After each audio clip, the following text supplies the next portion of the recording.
great design, Tom. You really made it work. But what's that tree doing on the roof? How did that happen? Instant transplant. Come on, I'll give you a lift. Hey, that was a fast cigarette. There's no taste left to him. Yeah? Never happens with mine. Here, have one. Viceroy, huh? Yeah. What makes them so different? Beats me. Viceroy always tastes good. Taste never quits. Hey, we better get a move on before they lock up that parking lot. Yeah, and I have to boost you over the fence. Hey, you know, this Viceroy does taste good. Taste never quits. Viceroy starts with great tobaccos, then adds natural flavor fresheners to make sure the good taste never quits. Viceroy, the good taste never quits.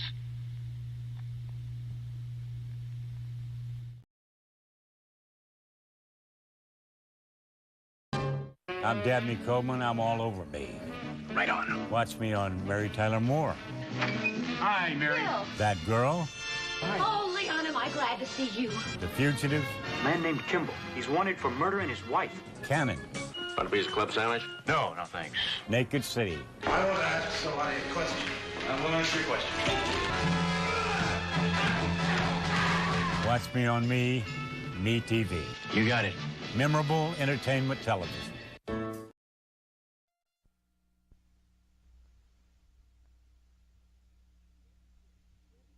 Chevy Chase is Max Fiedler. Got any tuna? An air traffic controller who's losing control. 350. Oh, there, France. 350 for tuna? Copy your correction. Coming in at 350 from Tunis. Not you, Tunis. Maintain 325. He lives a modern life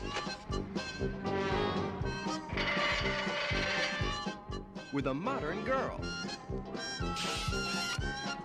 modern friends, and modern problems. What seems to be the problem here? Well, his girlfriend moved out on him yesterday, and she took everything in the apartment, and now she's here with some guy. That's fair enough. She wanted it, she took it, he let her. Everybody dumps on Max until a nuclear shower gives him the power and a green light. Oh, shit, it's true. To get even. Max. Now he's out of control and about to make this the funniest Christmas ever. This is demon powder. Now, he touched that, he died. Nobody knows. Chevy Chase.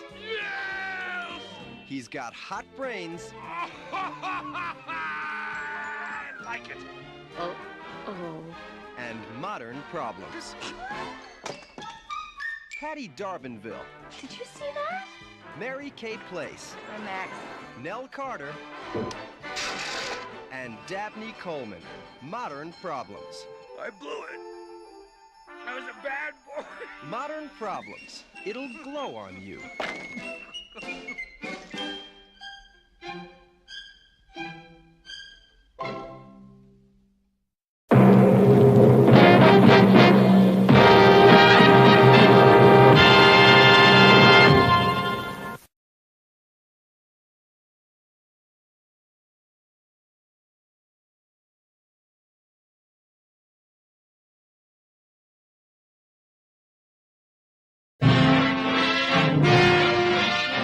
This is an ABC color presentation.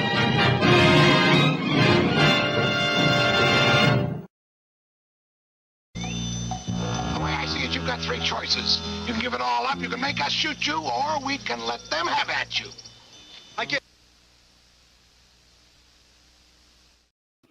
This is a special PodBlast report.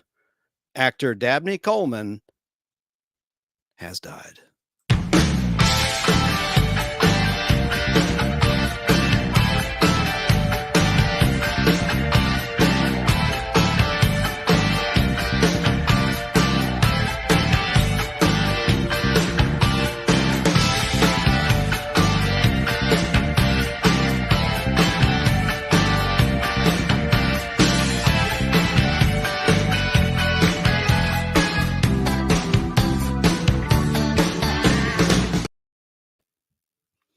Good evening. This is Chance Bartels, host of the Nostalgic PodBlast, with you tonight with a special report, a sad report. An actor who means a lot to a lot of people in nostalgia land has passed away at the age of 92, and that would be Dabney Coleman.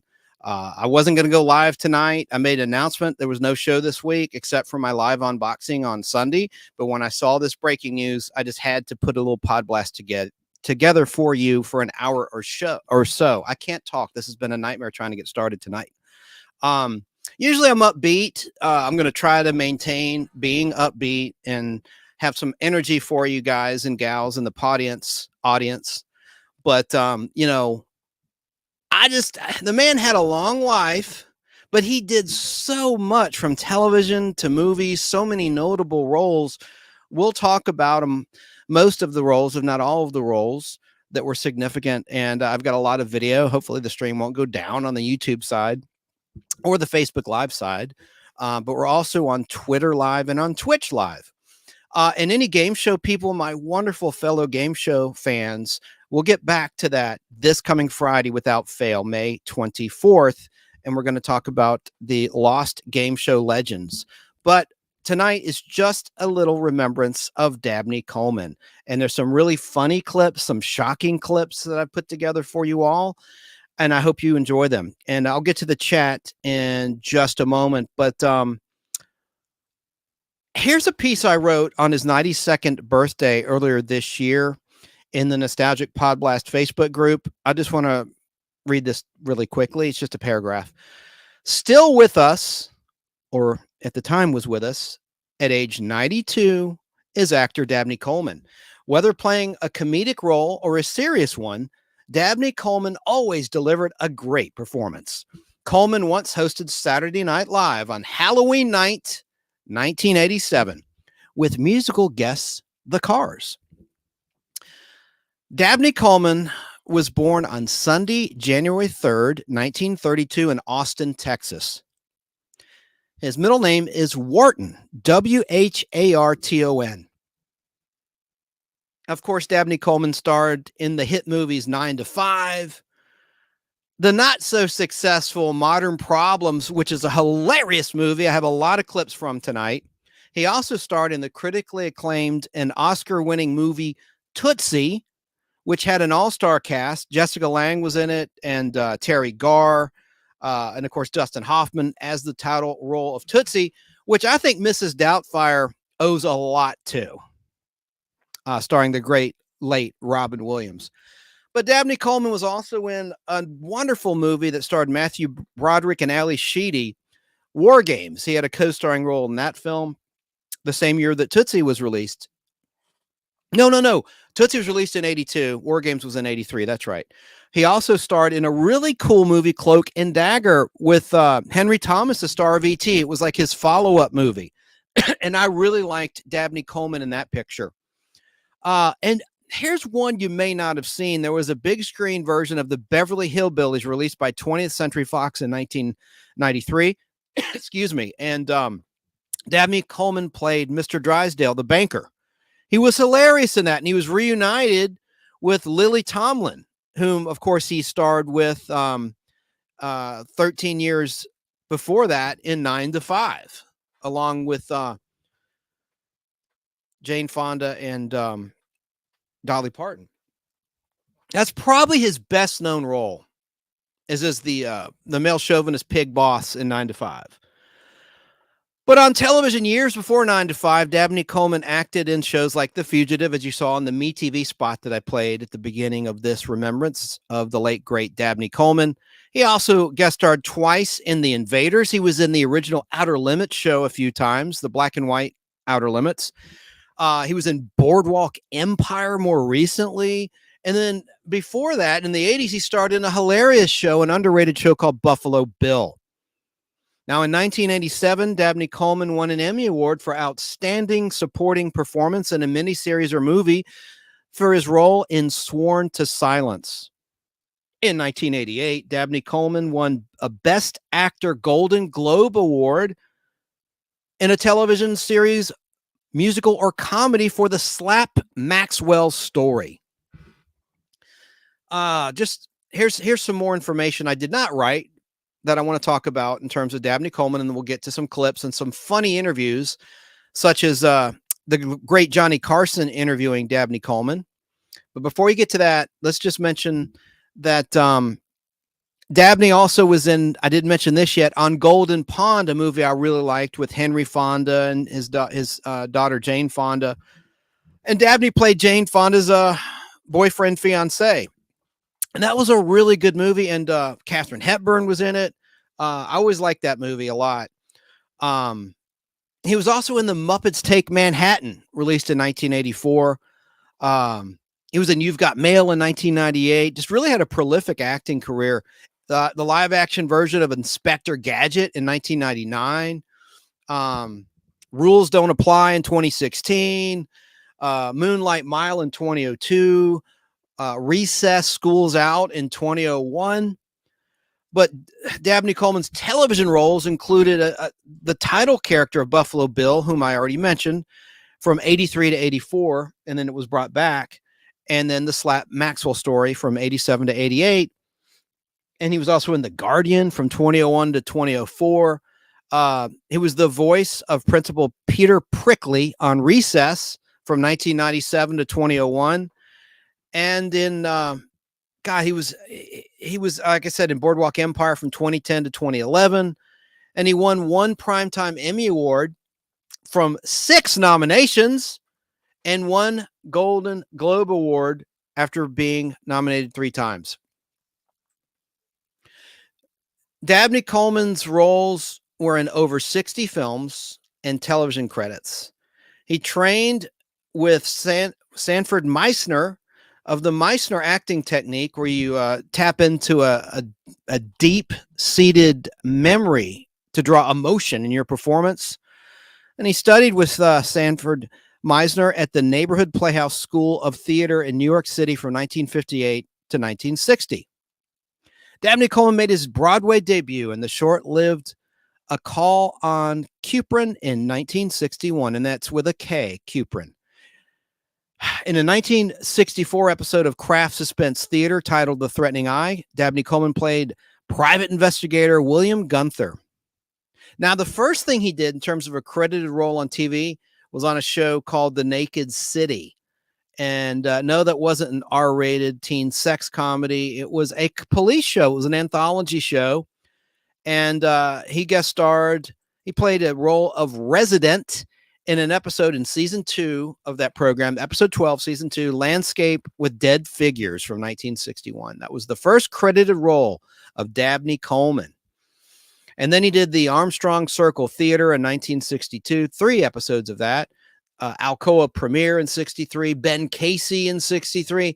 That was the more masculine of the doctor shows. You had Dr. Kildare and Ben Casey in the early 1960s and mid 1960s. And Ben Casey was more of a man's man. And then he also acted, Dabney Coleman did, in Breaking Point in 1963, Arrest and Trial in 63. I got some pictures I'm going to show you in just a second. The Movie Maker in 1964, playing Stanley Rivkin. He was in Kraft Suspense Theater in 1964 a couple of times. He also was in Dr. Kildare, that other medical drama of the early 60s I just talked about, in one episode. He played Dr. David Kirkson.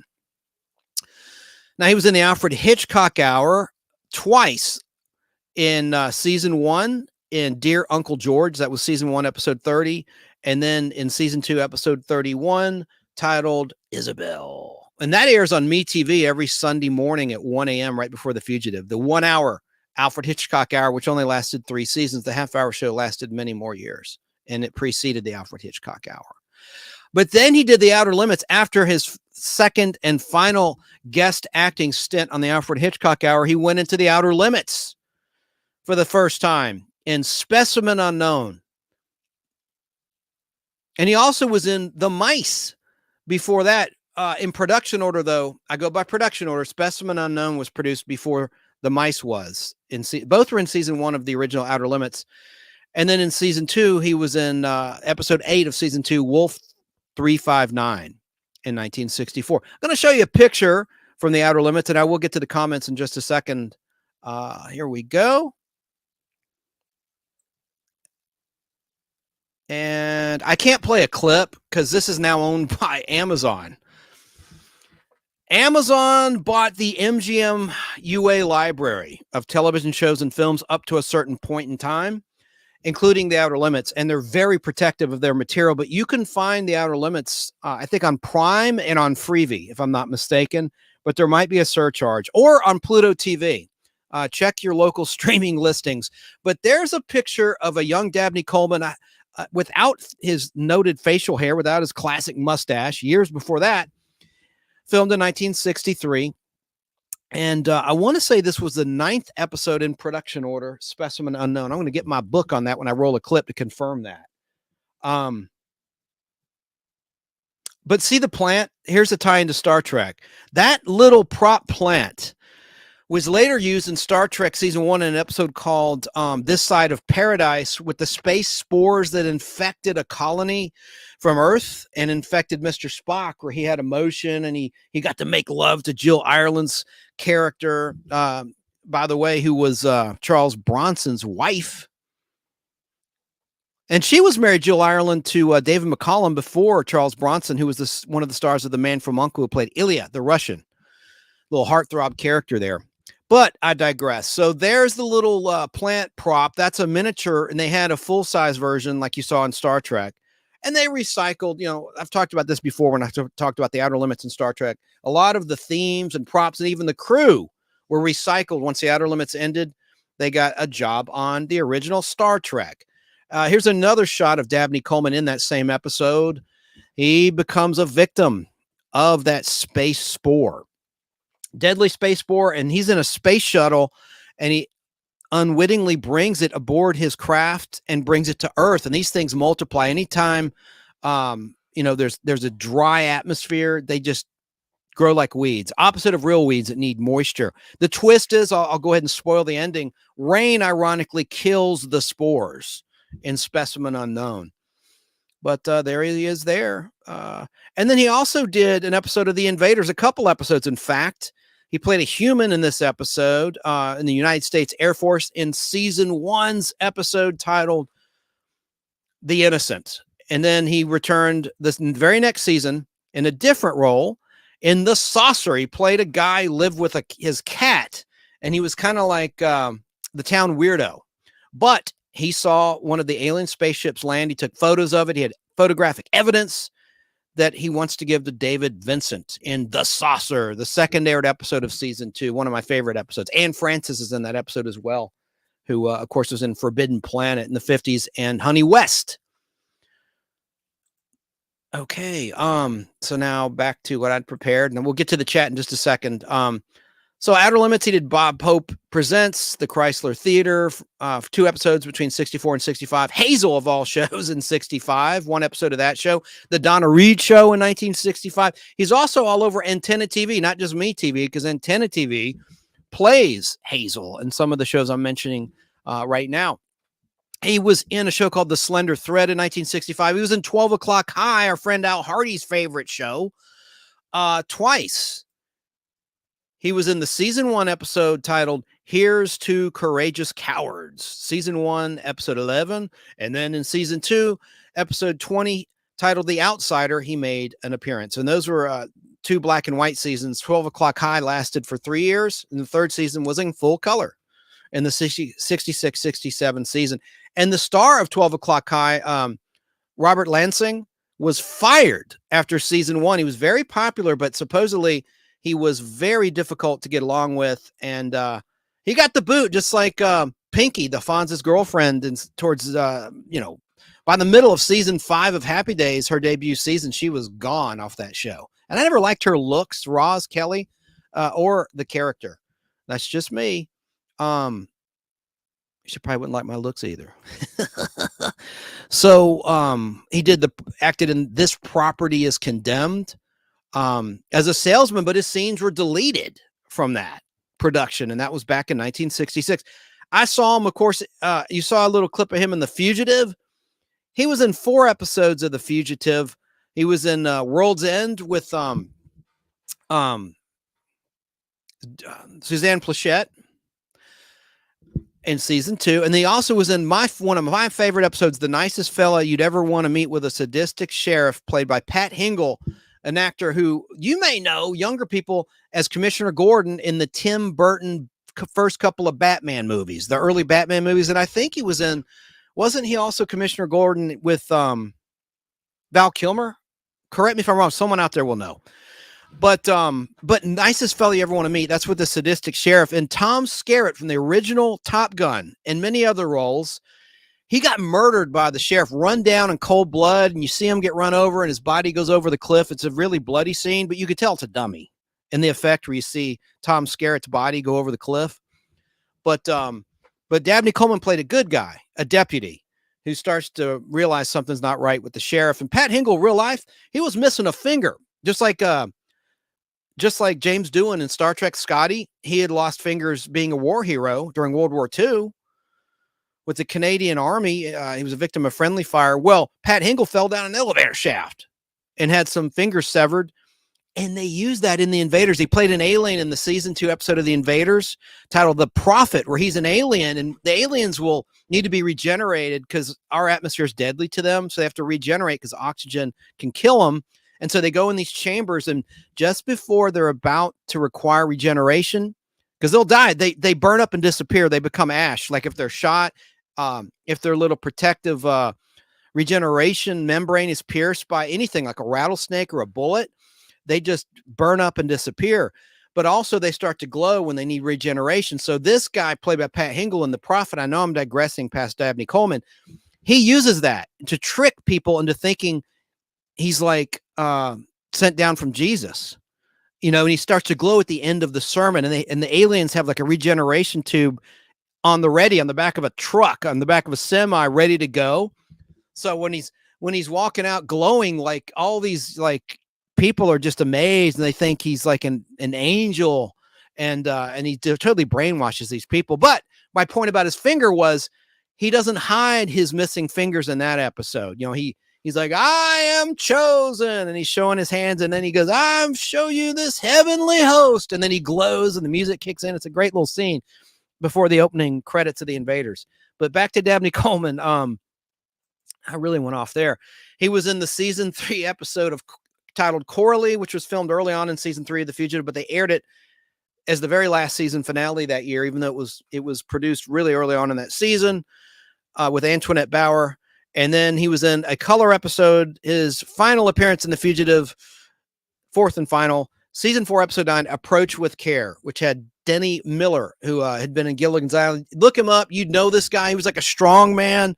He was someone that was discovered like working on a dock. I met him. He was in The Incredible Hulk a couple of times. You'd know this guy, Gilligan's Island. And he played a mentally challenged guy in that Fugitive episode who doesn't know his own strength. He's playing football with like middle school kids, and he's like in his 20s, and he doesn't know his own strength. And he's just causing all sorts of havoc inadvertently. And then Dabney Coleman in 1966 acted in Please Don't Eat the Daisies. He was in Sidekicks, a TV movie in 66. I'm not going to go through the whole list because it's kind of boring, I guess, but I want to really be thorough here. He acted in Run for Your Life, which is a ripoff of The Fugitive in 1967. He played Fred Palmer in an episode 2, season 2, episode 22. And he also was in That Girl in 8 episodes of That Girl. And, I never liked that show. Don't shoot the messenger. That's just my opinion. And you're entitled to your opinion. I did not care for that show. I like Ted Bessel a lot. And I like Marlo Thomas. That just wasn't for me. But he was in 8 episodes, and he played Dr. Leon Bessemer, starting way back with season 1, episode 3 of That Girl. And then he was in season 1, episode 8, season 1, episode 10, season 1, episode 11, season 1, episode 14, and season 1, episode 22, season 1, episode 27, season 1, episode 28. So he never made it out of the first season of That Girl. That Girl lasted a long time. It was a popular show. Now he was in I Dream of Jeannie a couple times, most notably in The Mod Party. I have that on 16 millimeter reel-to-reel film. It was the last episode of season 2, the first color season. And he just plays a guy on the Air Force Base with Tony who wants to go to a party. He's wants wants to party with the guys, and have a mod party, like a singles party with a lot of young ladies. But he also was in season 1 before that, in season 1, episode 7 of I Dream of Jeannie, a black and white season in an episode titled "Anybody Here Seen Jeannie?" He acted in The Flying Nun in just 1 episode in 1967. Dabney Coleman did. In the pilot of all things, he played a submarine captain in The Flying Nun pilot. And I told you already about the 2 Invaders episodes he was in, which both aired in 1967, season 1 and season 2 episode, The Innocent and the Saucer. He was in Dundee and the Culhane in 1 episode, playing Sheriff Wren in 1967. Iron Horse, playing Lee Archer. That's a TV show, Iron Horse. He was in The Scalp Hunters, playing Jed in 1968. He was in Judd for the Defense in 1968, playing Walter Sims. Death Valley Days, playing Calvin H. Higbee in 1968. He was in the Mod Squad, playing John in 1 episode. Season 1, episode 12, The Guru. And that was one of the first big hits for Aaron Spelling and Goldberg, his partner at the time. Leonard Goldberg. Man, what a great team they were. The Trouble with Girls. He played Harrison Wilby in 1969 in that show. And he was in Bright Promise, playing Dr. Tracy Graham from 1971 to 1972. This will get us to 9 to 5, and I got some clips to show. There was a show called Then Came Bronson. A lot of older people might remember that show. It was kind of like trying to capture the vibe of like the counterculture movies of the time, you know, the motorcycle movies, like the man, hang on a second. What was that damn movie? I know it. Not The Trip. Well, The Trip is one of those counterculture movies, but what's the movie with Peter Fonda? Let me look in chat. It's on the tip of my tongue. It's a classic. The guys on the motorbikes. Let me look at all the comments really quick. Let me address some comments really quickly. Let me see here. I want to say hi to Ricky's Radio. He has a really cool channel. He goes live typically after he gets off of work, and he just shoots the breeze on YouTube. That's Ricky's Radio. What the hell was that movie? Let me look it up. They got killed at the end. Spoiler alert. Losing my voice. Big counterculture movie. Man. Peter Fonda. And my D doesn't work on my hang on, let me switch my camera shot. Peter Fonda. This will tell me what Peter Fonda. What was that damn movie called? Not The Outsiders. That was an 80s movie. Had like a one-name title. Easy Rider. No, two words. Easy Rider. Yeah. So Then Came Bronson was kind of like the TV answer to Easy Rider in a way, where this guy just gives up his job and wants to just be free. And so Dabney Coleman played Dr. Ron Carlisle in 1 episode of Then Came Bronson, which is kind of a cult television show. Season 1, episode 4, The Circle of Time. He played Mayo in something called Downhill Racer in 1969. He was in Bonanza a couple times, playing 2 different roles between 1968 and 1969. He was in The Brotherhood of the Bell, a TV movie, in 1970. He played Agent Shepard. All right, we're 10 years away from 9 to 5. He was in Dan August, which was a really great Quinn Martin show, which starred Burt Reynolds and, of all people, Norman Fell, Mr. Roper, the future Mr. Roper, 7 years later. He played a detective in the show. He was a dramatic actor before he did the comedy in Three's Company and the spinoff The Ropers. But Dan August was a cool show. Let's see what episode. Yeah, he was in season 1, episode 4 of Dan August, titled The King is Dead. That's Dabney Coleman, whom Quinn Martin used a lot. That was one of Quinn Martin, the producer's tools of the trade. If he found an actor he liked, he used them again and again and again in a lot of different shows. Let me just change my camera shot here. So, let me just look at the list of credits. He was in I Love My Wife, playing Frank Donnelly in 1970. He also acted in a show called Nanny and the Professor in 1 episode in 1970. Let's see what episode that was. That was...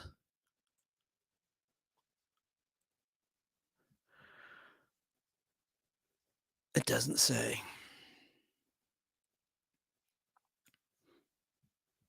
episode guide. Well, the hell with it. I can't stop the show looking that up. But he was in Nanny and the Professor, Dabney Coleman. And I'm going to play you wild clips from Columbo, a Columbo movie he did, Dabney Coleman. But it was one of the ones that ABC did. The show originally aired on television and was canceled in 1978, and then it was brought back 10 years later by ABC TV, starting in 1988. And Dabney Coleman guest starred in 1989. Oh, Sarah's texting me Easy Rider. Yeah, I know it.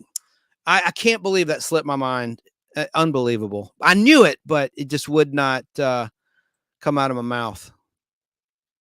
Hold the jokes. Okay, so let's see.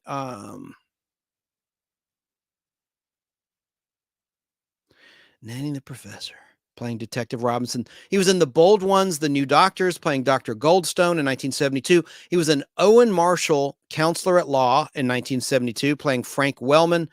He was in a show called Banyan, playing Ralph Hubbard in 1972. Let me hurry along here. Oh, he was in a show I really like a lot, Room 222. Only seasons 1 and 2 were released on DVD back in like 2011. I wish they'd release all 5 seasons. Mark Hamill was in season 5. You had all these great actors, Cindy Williams, long before Laverne and Shirley, and before her nose job, and before she was a movie star. I mean, she really started the movies with American Graffiti and The Conversation, which had Harrison Ford in it and Gene Hackman.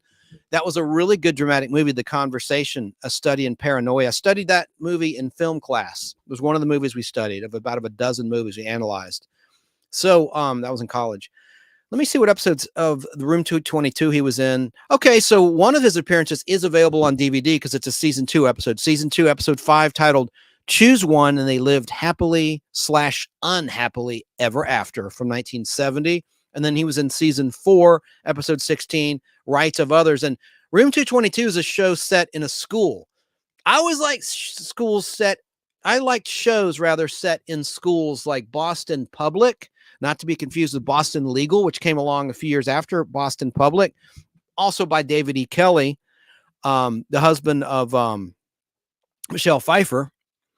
But Room 222 was the original of like the schoolroom dramedies. You know, it had comedy and drama. And in the first season, Room 222 had a laugh track. And fortunately, they got rid of that stupid laugh track after season 1. Made it a better show. But I just loved that damn show. It was really good. And I liked Karen Valentine. She was really cute. She played Alice, like the student teacher in season 1. She eventually became a full-fledged teacher in that show. Dabney Coleman also acted in Ironside in 1973, which starred, it was in season 6, episode 16, titled The Caller. Raymond Burr, of course, Ironside, formerly Perry Mason. Dabney Coleman acted in The Search, playing Elliot Desmond in 1973 in season 1, episode 22, titled Suffer, My Child. And then Dabney Coleman was in a show called Savage, playing Ted Sellingson in 1973. He was in The Wide World of Mystery for an acting spin in 1973. And then also in 73, he was in Dying Room Only, playing Bob Mitchell. Dabney Coleman also played Captain Walker Jones in a TV movie titled Egan in 1973. He was in an episode of a show called Griff in 1973, playing George Bates. Season 1, episode 3, All the Lonely People. It's the title of that episode. Then Dabney Coleman acted in a show called The President's Plane is Missing, which was a television movie, playing Senator Bart Haynes in 1973. Also in 73, in a show called Cinderella Liberty, he played the executive officer. He was in a TV movie called House of Evil in 1974. He was in a Kojak episode in 1974, season 1, episode 21, Therapy and Dynamite, where he played Alex Linden. Let's see if he did any more comedy. I mean, these are all like serious dramas. He was in Quinn Martin's The FBI in 7 episodes between 1965 and 1974, playing various roles. He was in 2 episodes of season 1 of the FBI, season 1, episode 4, season 1, episode 15. Season 1, episode 4, titled Slow March Up a Steep Hill. And then season 1, episode 15, titled The Hijackers. And then he also was in season 2, episode 20 of the FBI, an episode titled The Conspirators. And then he jumped to season 5. He didn't appear in 3 and 4 of the FBI, but he returned in season 5 in the season 5, episode 7, episode titled Flight from 1969. And then in season 6 of the FBI, and that is streaming, I think on Tubi TV. The FBI, the entire series is streaming for free. But the FBI, a Quinn Martin production, season 6, episode 13, titled Incident in the Desert from 1970, contained a guest appearance by Dabney Coleman. And then he was in season 7, episode 9, The Game of Terror in 71. And then he was in season 9 of the FBI, episode 23, titled Survival, playing Barnes in 1974. And also in 74, Dabney Coleman acted as Charles Huntley in a show called The Dove. He played Mr. Wood in Bad Ronald in 1974. In Sons and Daughters, he acted in one episode, season 1, episode 8, titled The Invitation. He was in a show titled The Manhunter, also in 1974, playing Sheriff Stigman. So he played a cop a lot, many times, going back to The Fugitive in 1964. And Nicest Fella You Ever Want to Meet. Let's see. He was in The Manhunter, season 1, episode 13, titled AWOL, To Kill. AWOL, To Kill. Oh, and then he also acted in a great movie directed. Irwin Allen direct this? I made this mistake before. The Towering Inferno. I think Irwin Allen did direct that. It was the Poseidon Adventure that I've said Irwin Allen directed. You know, he did have a hand in there in the making of the Towering Inferno that Sarah, my flock, and I watched on the New Year's Eve 2023 into 2024 PodBlast. We played a nice little like making of piece because that movie's set on New Year's Eve on a ship that capsizes, and the survivors have to get to the bottom of the ship because the ship is upside down to be rescued. But Irwin Allen did direct the Towering Inferno, and Dabney Coleman played Deputy Chief Number 1 in that film. And let's see, he was in a TV movie, Love Is Not Forever, playing Jerry Michaels in 74. He was in 3 episodes of Mannix between 1972 and 1975. Let's see. He was in season 6, and that runs at 2 a.m. to 3 a.m. on MeTV, Mannix, and it's streaming also. He was in season 6 twice. He was in season 6, episode 5 of Mannix, titled Portrait of a Hero in 1972, as Ralph Stoner. Well, he was also in season 6, episode 12 as Stoner, in an episode titled Lost Sunday. It says credit only, so that could have been a flashback scene from Portrait of a Hero. Does that make sense? And then in season 8, the final season of Mannix, he played Howard Graham in A Ransom for Yesterday in 1975. Season 8, episode 17 of Mannix. So we're getting close, within 5-year range of 9 to 5, and then we'll get to the clips and the pictures and the fun. I know this is very boring, but I've got to give justice to this guy. He was one of my favorite actors of all time. And he was a Southern guy. At least he was a Texan. So I'm going to play a clip of this. He played a racist cop in something called Black Fist. He played Heineken, like the beer, in 1975. I'll go ahead and play a clip now to break up the monotony of my little long-ass monologue bio of the late, great Dabney Coleman. Let me play a clip of that Black Fist.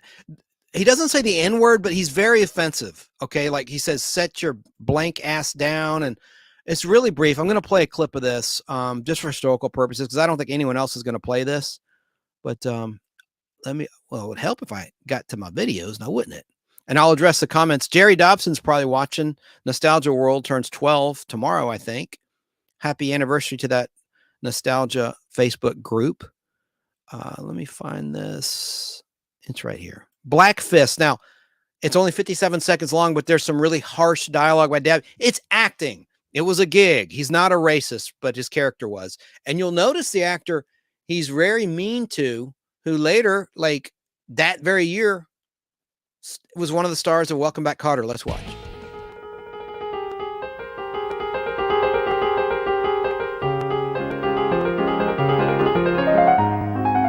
Wait a minute, look, I'm not a Peckerwood man. Why don't you tell me why every damn time when you Wade sees a police officer, you think he's after something? Now me, I like to see a good street fight, especially when it's between a couple of real good colored boys. right, look, I'm going on back in. Wait your black ass out here a couple of minutes and then come in. I don't want people seeing us together too much, all right? They may think you're paying off the man or something. You just sit your black ass down. You know, if I was a real sour I could take your ass in right now. You know that? White trash. White trash? They don't say white trash anymore. So he got his, so that was good. When that lady called him white, Trash. All right, so let me get back to some other stuff here. Let me change my camera shot too, and get back to his list of credits, and we'll get to 9 to 5 and the more notable and memorable roles of the late great Dabney Coleman. So that was Black Fist. I played a clip of from 1975. Then he was also in Attack on Terror, the FBI versus the Ku Klux Klan in 1975, playing Paul Matheson. He also acted in Medical Center. I love the season 2 through the rest of the show's theme. There was a different theme in season 1 of Medical Center by Lalo Schifrin, who did the Mission Impossible theme. Great theme, but he was in one episode in 1975 of Medical Center in season 6, episode 22, titled Aftershock. Chad Everett starred in Medical Center. He also acted in, talking about Dabney Coleman, who just passed away, in Bite the Bullet, playing Jack Parker in 1975. He was a busy guy in 74 and 75 before he jumped to the big screen in 9 to 5, and the rest is history, in a good way for him. Let's see. He played Donald Coughlin in Caribou in 1975. He was in a TV movie called Returning Home as Al Stevenson in 1975. Dabney Coleman was in The Other Side of the Mountain as Dave McCoy, also in 75. And then he also was in a show called McMillan and Wife a couple of times, playing 2 different characters, Walter Jennings and Hanson. He was in season 3 of McMillan and Wife, season 3, episode 6, titled Cross and Double Cross. And then he also was in season 5. I got it. It's like I'm dyslexic all of a sudden. Season 5, episode 3, titled Aftershock. That's the one where he played Walter Jennings. Let's see. And then he was also in a show called Medical Story, not Medical Center, Medical Story in 1976, playing Blair. He was in the Mary Tyler Moore Show, playing Congressman Phil Whitman. In 1976, in season 6, episode 17, that was at the very end of the run of the Mary Tyler Moore Show. And then he guest starred again for Quinn Martin in Cannon, which starred one of the greatest actors who started in radio as the original Marshal Matt Dillon in the radio version of Gunsmoke. William Conrad starred as Cannon, the portly detective. So Dabney Coleman guest starred in season 3, episode 9 of Cannon, titled Deadly Lady's Tears, playing Lieutenant Daggett. Oh, like the Battlestar Galactica mechanical pet for Boxy, but not spelled that same way. And then also on Cannon, season 5, he returned playing a different character, Jack Sheffield, in season 5, episode 17, The House of Cards. I'm going to talk about an episode he did of Barnaby Jones that I really like, because he got to act opposite a really hot number actress who played a young lady that was hitting on him for his money. And he was a good guy in that episode. Lee Purcell was in a bikini a lot. She's trying to seduce him and stuff. And it was a really good episode of Quinn Martin's Barnaby Jones, which also airs on MeTV in the wee hours of the morning at 4 a.m. and has for some time now. Dabney Coleman acted in a show called Switch, season 1, episode 18, titled One of Our Zeppelins is Missing, back in 1976. Surprised he wasn't on Wonder Woman, but I don't think he was. I know he wasn't, actually. Come on, 9 to 5. I'm tired of talking. And I bet you're tired of listening. Let's see. He was in a show called Burt D'Angelo, Superstar. He played Lee Crawford in 1976. Never heard of it.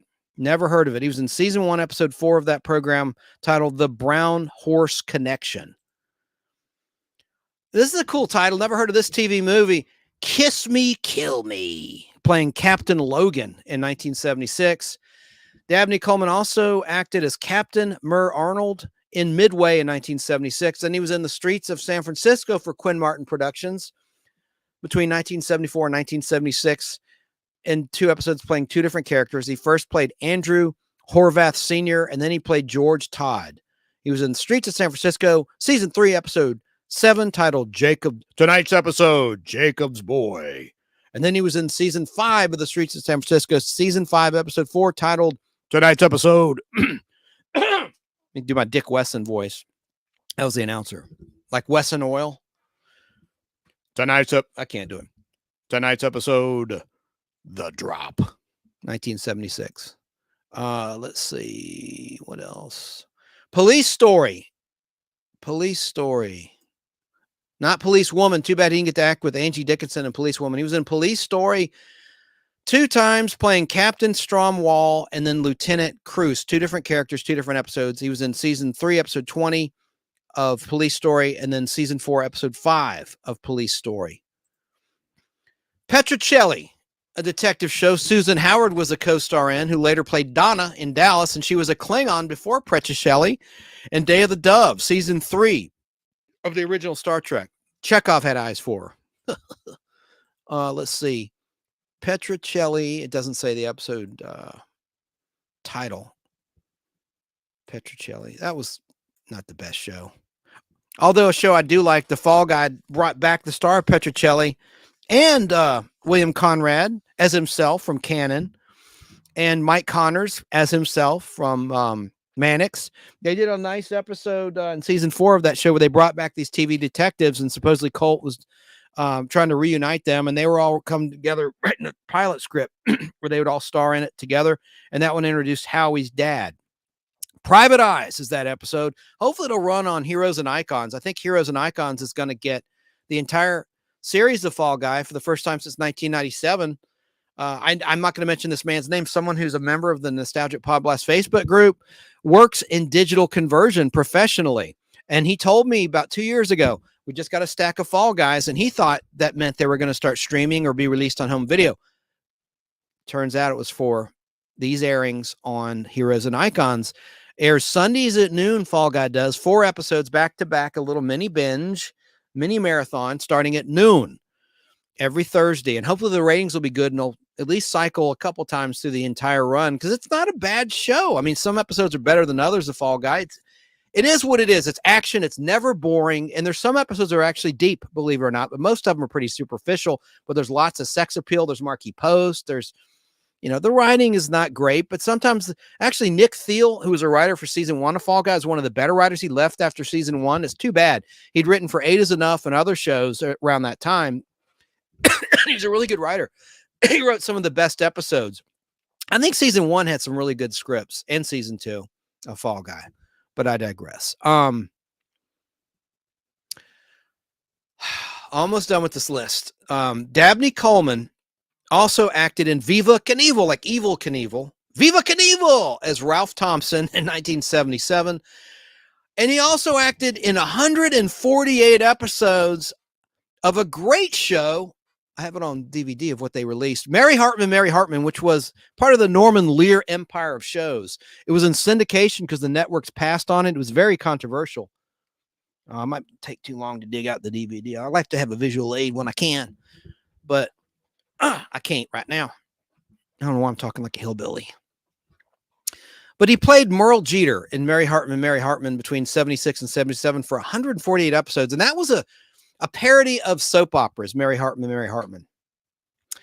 He also acted in Fernwood Tonight, playing the same character. This time he was promoted to mayor. Mayor Merle Jeter in 2 episodes of Fernwood Tonight, which was a spinoff of Mary Hartman. That's a funny show. Martin Mull and Fred Willard. Really, really funny show. Nick at Night aired that back in the late 80s. Fernwood Tonight. Look it up, kids. It was really funny. I'm sure there's some clips on YouTube. He was in the pilot of Fernwood Tonight, season 1, episode 1, Talk to a Jew in 1977, playing the mayor. And then he also was in season 1, episode 33 of Fernwood Tonight. Episode is titled The Fitness Twins. There you go. So, and then in Quincy, 2 episodes of Quincy, which starred Jack Klugman. I need to breathe. Dabney Coleman played Officer Peter O'Neill and Dr. Bert Travers in 2 different episodes. Let's see what seasons those were. Seasons, it doesn't say. Some bitch. It doesn't say. I'm trying to give you the complete picture of Dabney Coleman tonight. I mean, I'm probably being a little too thorough, but I don't care. I mean, I care. I don't care, but I care. I want to do this right. I don't want to just have some clickbait crap. Like you'll see, like you'll have like somebody's voice. It's like an AI voice reading a Wikipedia page. I hate that. And they might have some good pictures in there, but it's generally not worth your time. But a lot of people watch that garbage. Oh, well. After Quincy, Dabney Coleman acted on television in a show called Rolling Thunder, playing Maxwell in 77. Then he was in The Other Side of the Mountain Part 2, playing Dave McCoy in 78. He was in 130 episodes of Forever Fernwood, playing Merle Jeter again, the same character. So he got a lot of work from that Norman Lear production, starting with Mary Hartman and then Fernwood Tonight and then Forever Fernwood. I guess Forever Fernwood's like the Mayberry RFD of that franchise, kind of like, with the Andrew Griffith Show.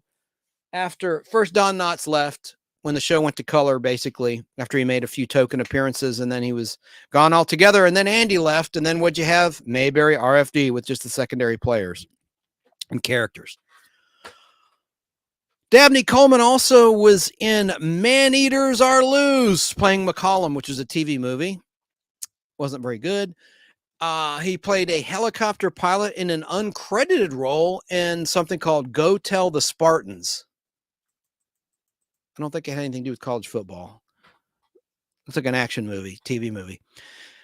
And then he was also in another TV movie titled More Than Friends, playing Joshua Harrington. Then he made a voyage on the Love Boat. One time, he only did one Love Boat. I mean, hopefully he'll tell me the episode. Yep. Season 2, episode 13 of the Love Boat, which is streaming on Paramount Plus, and there's a Pluto TV Love Boat channel, I think. Yeah. It doesn't say what segment he's in it, because as you know, the Love Boat it was an anthology show that had 3 different storylines going at once. So I don't know which one it is, but the titles are El Kid. I guess that's like a Hispanic kid, El Kid, EL Kid, The Last $100, and then another third story, Isosceles Triangle, 1978, season 2, episode 13. Little trivia about Love Boat. I think most people know this that are like nostalgia nerds like me. But in season 1 of the Love Boat, it didn't show the face of the guest star. It just showed a bunch of hearts, and it had the name of the guest actor. I liked how in season 2, you saw the face of the actor or actress. That was a good change in the little opening credit sequence of the Love Boat. And then in season 9, they got a new version of the theme, not sang by crooner Jack Jones, but by Diane Warwick. She was O.J. Simpson's buddy. Not that it matters. That's not knocking her. It's a fact. She was defending him to the end during the O.J. trial, saying he didn't do it. He's innocent. But I like her a lot. But she re-sang the Love Boat theme. And also in season 9 of Love Boat, you had Terry Hatcher make her first major appearance on a national scale, playing the lead mermaid. They introduced these dancers, the mermaids, in season 9 of the Love Boat.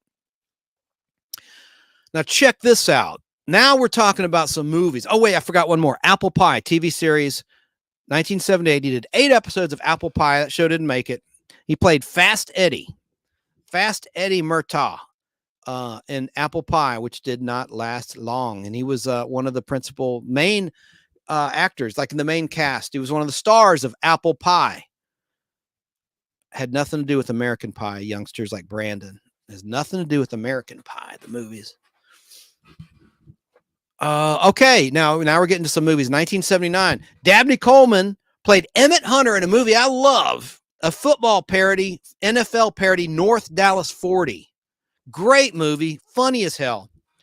Then back on the small screen, he was on Different Strokes as Fred Tanner in 79. In a 1 hour episode. It's a double length episode, but in syndication, it's cut into 2 parts. Like it's a 2-parter. It was not a 2-parter. Arnold's Girlfriend. And that was a spinoff, I believe, with Hello Larry, with Ruthie. Arnold had a crush on Ruthie, who was Paris Hilton's aunt, the actress who played Ruthie on Hello Larry. Let me look that up. I need to get to a clip or something, and I need to verify that, because there was a Thanksgiving spinoff of Different Strokes to Hello Larry, and that was a double-length episode. Kim Richards is Paris Hilton's aunt that I'm talking about. And Kim Richards played Ruthie on Hello, Larry, which only lasted like a season and a half on NBC, spinoff of Different Strokes. Damn. Anyway, so he was in a 1-hour episode of Different Strokes, Dabney Coleman. Now here's the Barnaby Jones episodes, 5 episodes. Let me go through this quickly. Starting in season 2 in 73, he was an episode titled Blind Terror. I love Barnaby Jones. I have them all on DVD. That is a quality show. If you've not seen it, and it holds up really well. Good detective show. Only thing that's dated is the use of payphones, but what are you going to do? Same with Canon, same with all these period pieces. You're just going to have outdated technology. But in Barnaby Jones, he was in season 4, episode 12, A Taste for Murder. And that was the one with Lee Purcell. And then whom Pat McCormack interviewed during the strike last year in 2023. So she couldn't talk about any of the stuff I wanted her to talk about. She was talking about just, well, I mean, meaningful things in her life, like charitable organizations and stuff. But Lee Purcell played David Banner's woman in The Return of the Incredible Hulk in 1988 on NBC. That was the first reunion movie after the show was canceled in 1982 by CBS. It returned on NBC in May of 88. And they brought Thor into the fold. That was the first live-action Thor.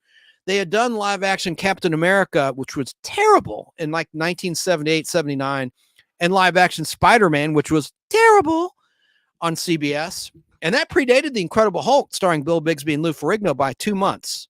September 77 is when Spider-Man first hit as a movie and then a weekly series. And The Incredible Hulk didn't hit till November 77. With a 2-hour TV movie before it was picked up as a series that began in early 78.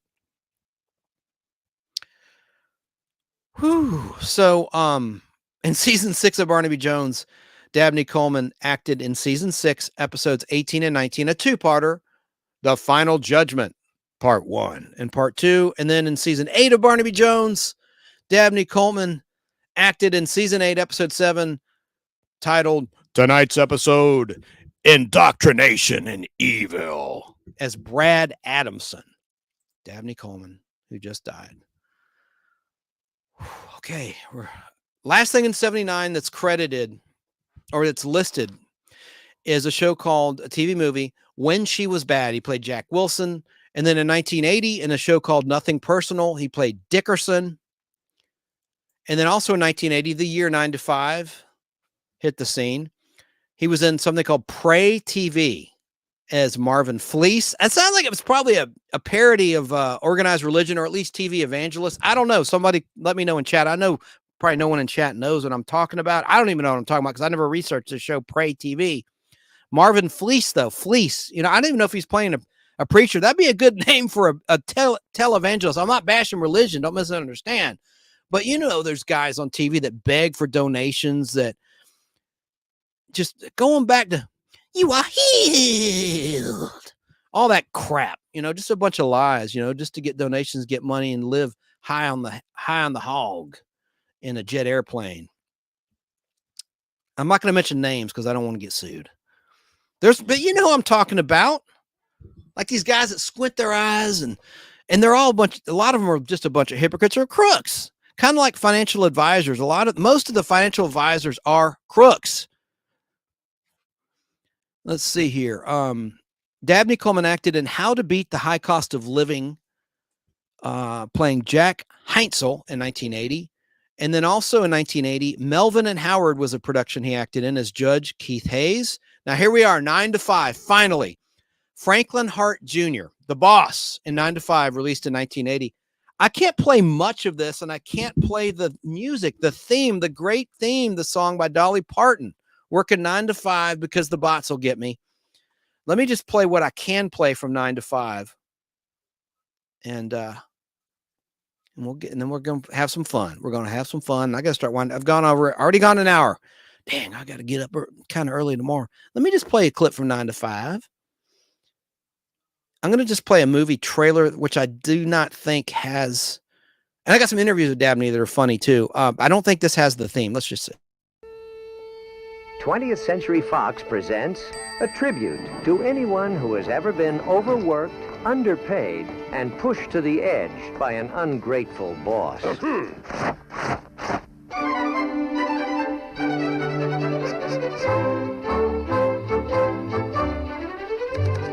They arrive promptly at 9, because if they're not on time, they know they'll get the sack. But before they begin the daily grind, the boss takes his cup black. They remember each date, make sure he's not late, and keep everything organized. They reserve tables for brunch or a 3-martini lunch while they dine on burgers and fries. This road. They listen to all his problems. They do their best to please. And even if they run the show, he gets paid for their ideas. Great work. And so long as he's alive, from 9 to 5, they'll take it all they can. This road. Come in here. But what will go on when the light finally dawns that it's time to get back at that man? This road.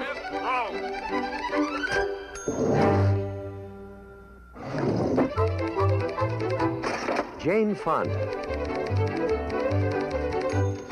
Lily Tomlin, and Dolly Parton.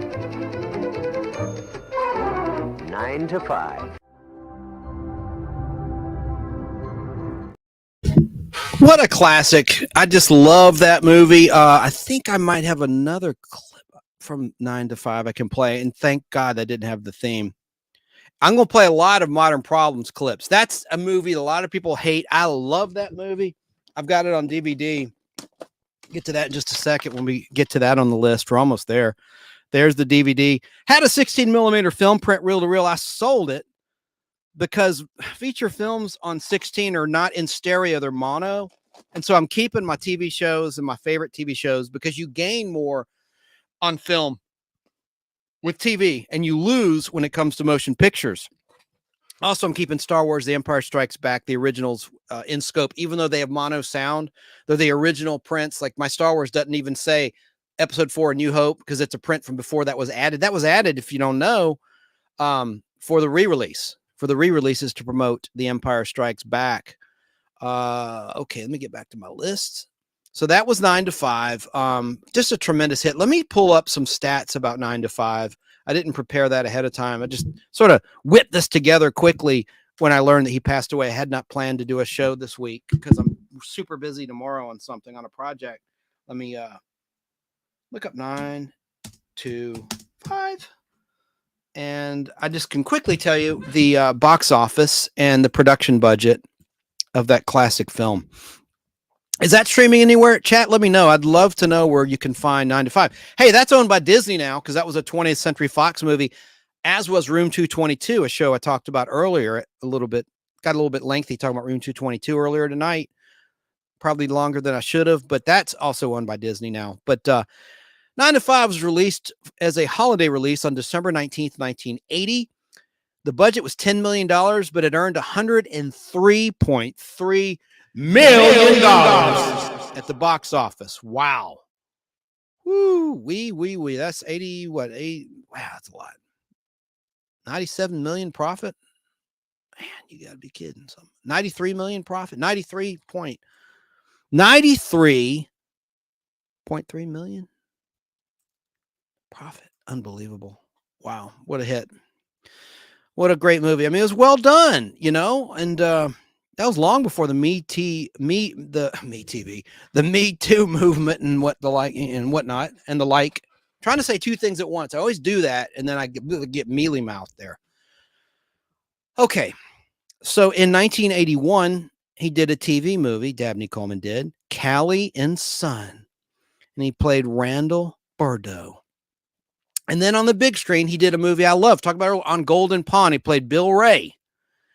And I loved his interaction with the Fondas in that as an actor. He had some really powerful scenes. That was a very heartfelt movie. Now we get to Modern Problems, where he played Mark Winslow, who I think is the Dr. Phil prototype, but a fictional prototype. Obviously, Mark Winslow is not real, but he reminds me of Dr. Phil. He talks like him. He has a Southern accent. And I'm not saying Dr. Phil is full of crap, but this character, Mark Winslow, is full of crap. And he's like a motivational speaker, and he's kind of a Dr. Phil type. And he had some really funny moments in Modern Problems. And that's a movie where Chevy Chase's character is doused with nuclear waste when he's in his car following a tanker, a gas tanker filled with nuclear waste, and it's glowing green, glow in the dark. It's a dark scene, and Chevy Chase is an air traffic controller. He's frustrated with his girlfriend and stuff, and he's driving home, and he's tailgating this tanker, and it's leaking this green glowing fluid, which turns out to be nuclear waste. It gets all over him, and he gains powers. And it's just a silly movie. And it was one of the first things Nell Carter did right before Give Me a Break debuted on NBC. She did this movie playing Dorita, a housekeeper who was into voodoo, and really funny stuff. Let me just play some clips. And while these clips are playing, I'm going to look at the box office of Modern Problems. But man, he stole the show in that movie. He even bore his ass. I'm going to play that clip too. Let me just play. Let me see where I can start here. And then I'm going to put some chat on the screen. And I apologize, chatters on YouTube and Facebook Live. And if anyone's tweeting me, I've been looking at my notes here. Let me get to the clips. And here we are. Here they are. Modern Problems. I already played the trailer at the very beginning of the show, so I'm not going to play that again. Here's a great scene. The first scene with Dabney Coleman in Modern Problems is a minute long, where you can see immediately the guy's a horse's ass, and he's just full of himself. Hi, what's the matter? Oh, Darcy's here with that asshole Barry. Who's Barry? Some hotshot theatrical producer who she claims is an old friend. He always manages to show up when there are problems between us, you know. Oh, shoot. What a ball buster. Are you going to be okay? Oh, yeah, I think things will be okay. Good. Well, not necessarily. What seems to be the problem here? Well, his girlfriend moved out on him yesterday, and she took everything in the apartment, and now she's here with some guy. That's fair enough. She wanted it, she took it, he let her. How do you feel about it, Max? Well, I don't know. See, I would hope you'd come to the healthy conclusion she's a manipulating bitch. Well, I don't think that's necessary. You have to understand life sucks, so why not be a schmuck? You see, we haven't really broken up yet. That sounds to me like this gal's about to hand your butt to her rearview mirror. I think things will work out okay. Mm-hmm. Well, suit yourself. Could you excuse us? Excuse me. Excuse me. Now, when I got an agent, I do acting. This is years ago. I copied this monologue because you have to perform a monologue for an agent. And if they like your performance and they like your look, they might take you on and be your agent. And now here is something I performed along with a scene in a movie called Phenomenon by Robert Duvall. He wanted nothing from anybody. I can't do it now. You'll think I'm a terrible actor, and I kind of am.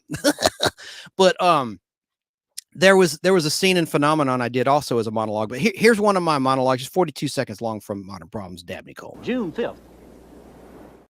By the way, the previous scene, I forgot about that language, and that he said a-hole there, so sorry. Family show. There's some language in these, and nothing was meant by that. You know what I'm saying? All right. June 5th.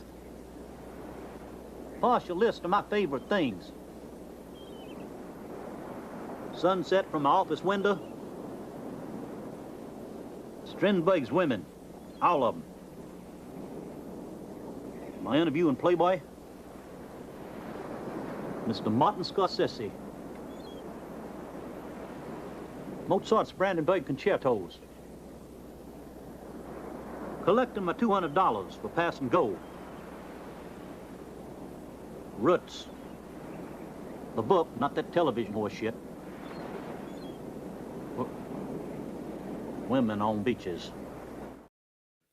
Hi there! He goes, hi there! Anyway, he's just a lecherous creep. Funny. So now I'm going to play another scene. This is where you see his butt. And I just think this is so ridiculous. It's like the failed seduction. And that's Chevy Chase's character's girlfriend, Darcy, he's hitting on. And he knows she's taken. He's such a some gun. All right, let's watch this scene. Yes? You know, I'm afraid you didn't understand what I was saying out there on the beach. Sometimes I guess I'll forget how forceful my personality is. But I am a man who likes to say what he thinks. And I just wanted to say that I find you very attractive. I'm sure you feel the same way about me. It's kind of funny. But I seem to know seem to know instinctively when two people have the right chemistry. And as far as I'm concerned, you and I, we're magic. Well, then I'll just disappear.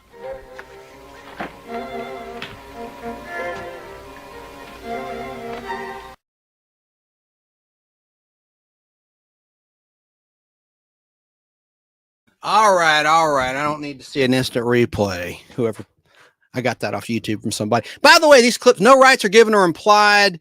This is all for this educational lecture and biography of the late, great Dabney Coleman.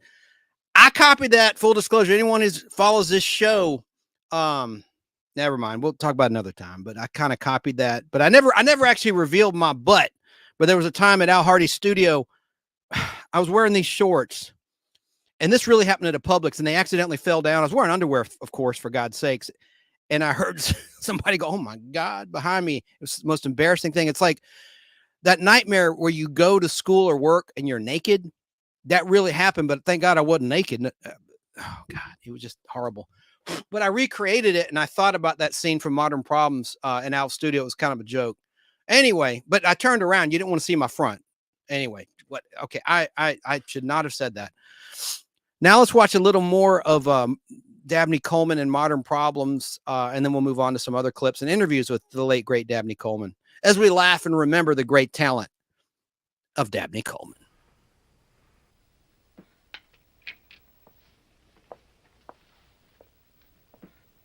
Now we can do this easy, or we can do it rough. These is knuckles you is looking at.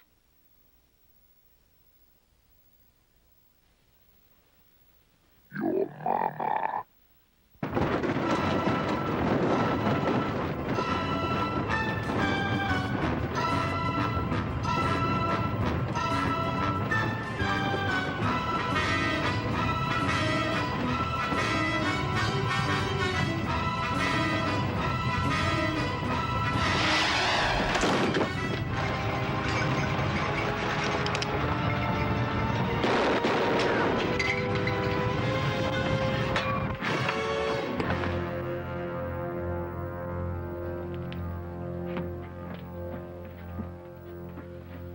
I told you that boy's sick.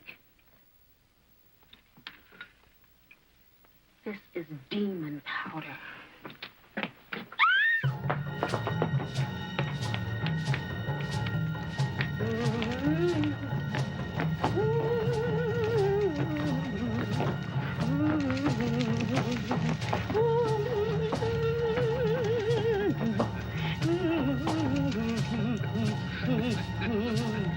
Now, he touched that, he died.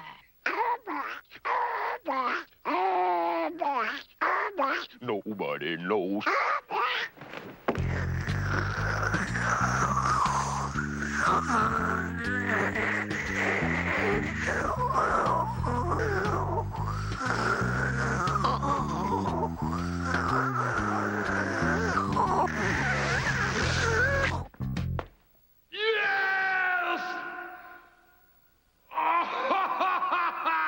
I like it.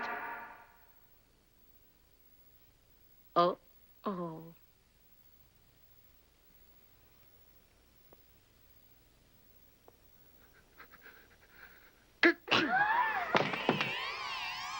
Marita. This ain't no ordinary demon, child. You's on your own now. What do I do? Be nice to her.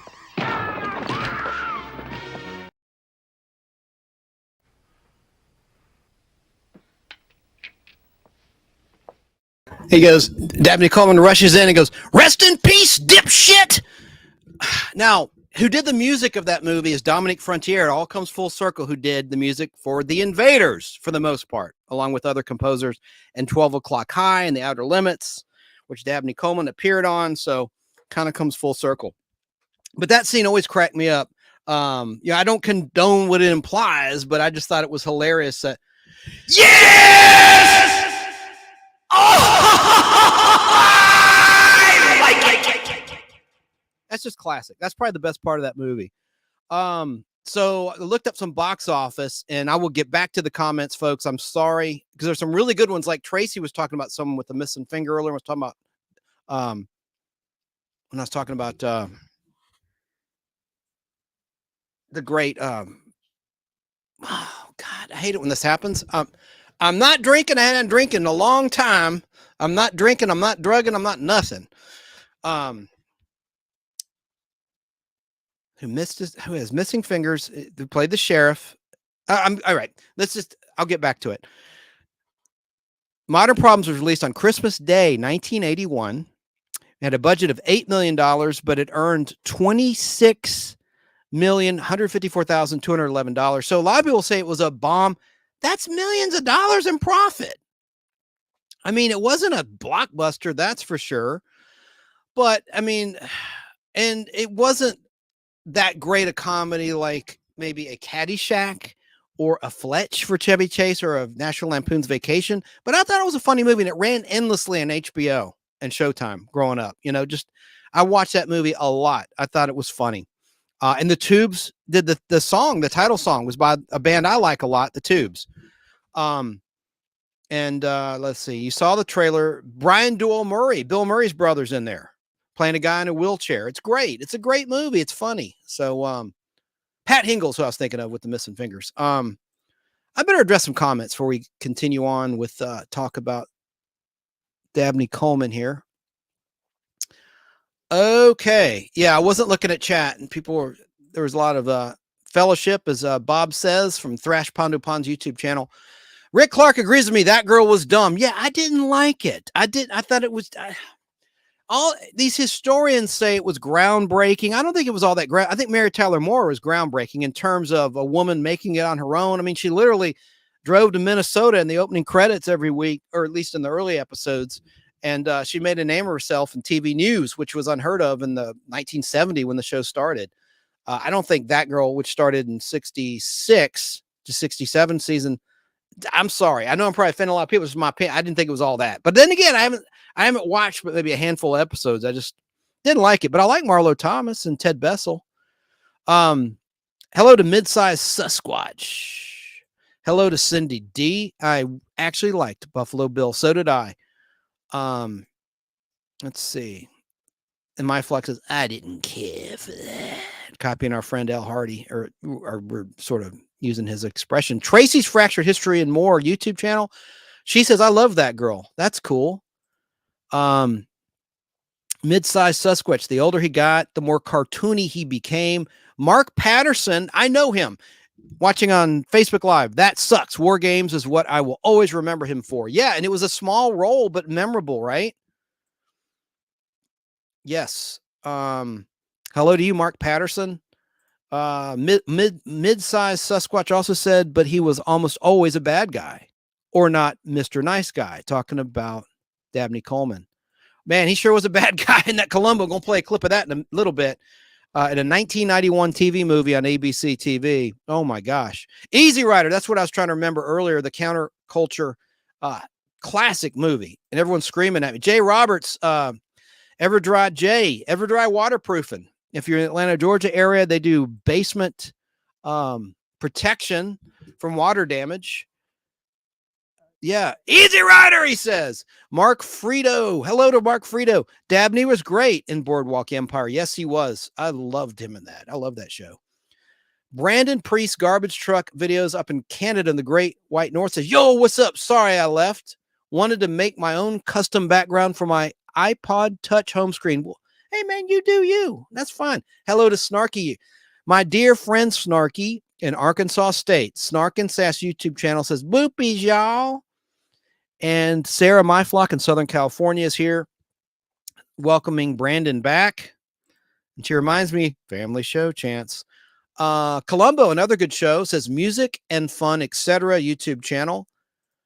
And Cindy D says, I like Dabney Coleman and You've Got Mail with Tom Hanks.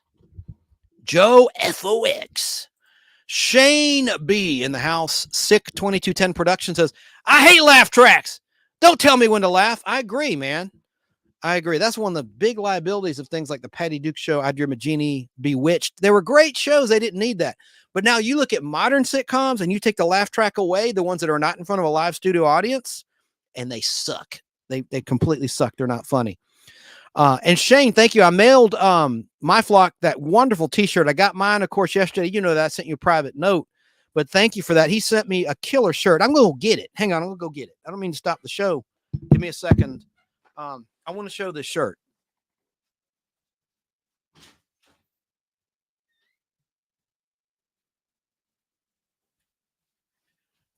This is Shane B's YouTube channel. Sick 2210 Productions. Sick 2210 Productions. I watched this last night.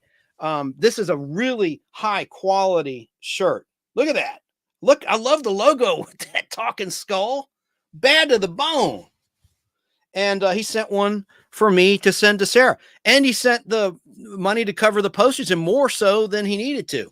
And so I sent this to Sarah, of course, sealed in the plastic that it came in with the care instructions. And I gave her an extra comic book and some other stuff because Sarah's my buddy. So I'll put that right down for now so I don't have to stop the show again. But thank you to Shane B for that. Mark also says, yeah, really great in Boardwalk Empire. Yep, I agree. And let me just get through some more of these comments. I'm way back. Wear it with pride. Happy birthday. Oh, okay. So I guess Sarah was talking to Shane in chat. I'm not running the show on the audio platform, so it doesn't matter if I'm being all visual tonight. I might run it though. If you're listening at Fistful of Radio out of Atlanta or on Apple Podcasts, go to the YouTube channel, The Nostalgic PodBlast, and look for the classic shot of Dabney Coleman from 9 to 5 in the live tab. You have to click the live tab. I know it's confusing to those that are not versed in YouTube. YouTube. What am I trying to say? YouTube customs. But you got to just Google search The Nostalgic PodBlast and you'll see it towards the top. See the YouTube channel. Click that. Then click the live tab. Look for Dabney Coleman, and you're in the right place if you want to see these clips. Let's see here. Let me get on down here.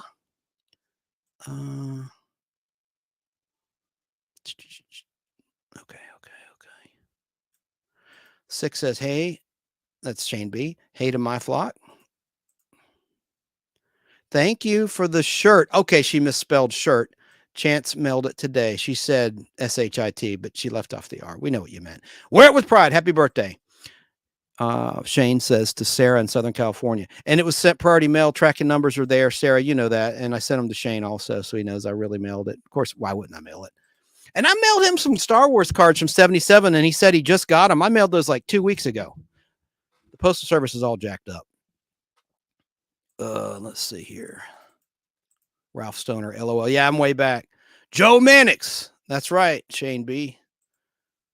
Let me just get down here and try to get caught up. We left off with Modern Problems. I got one more clip to play.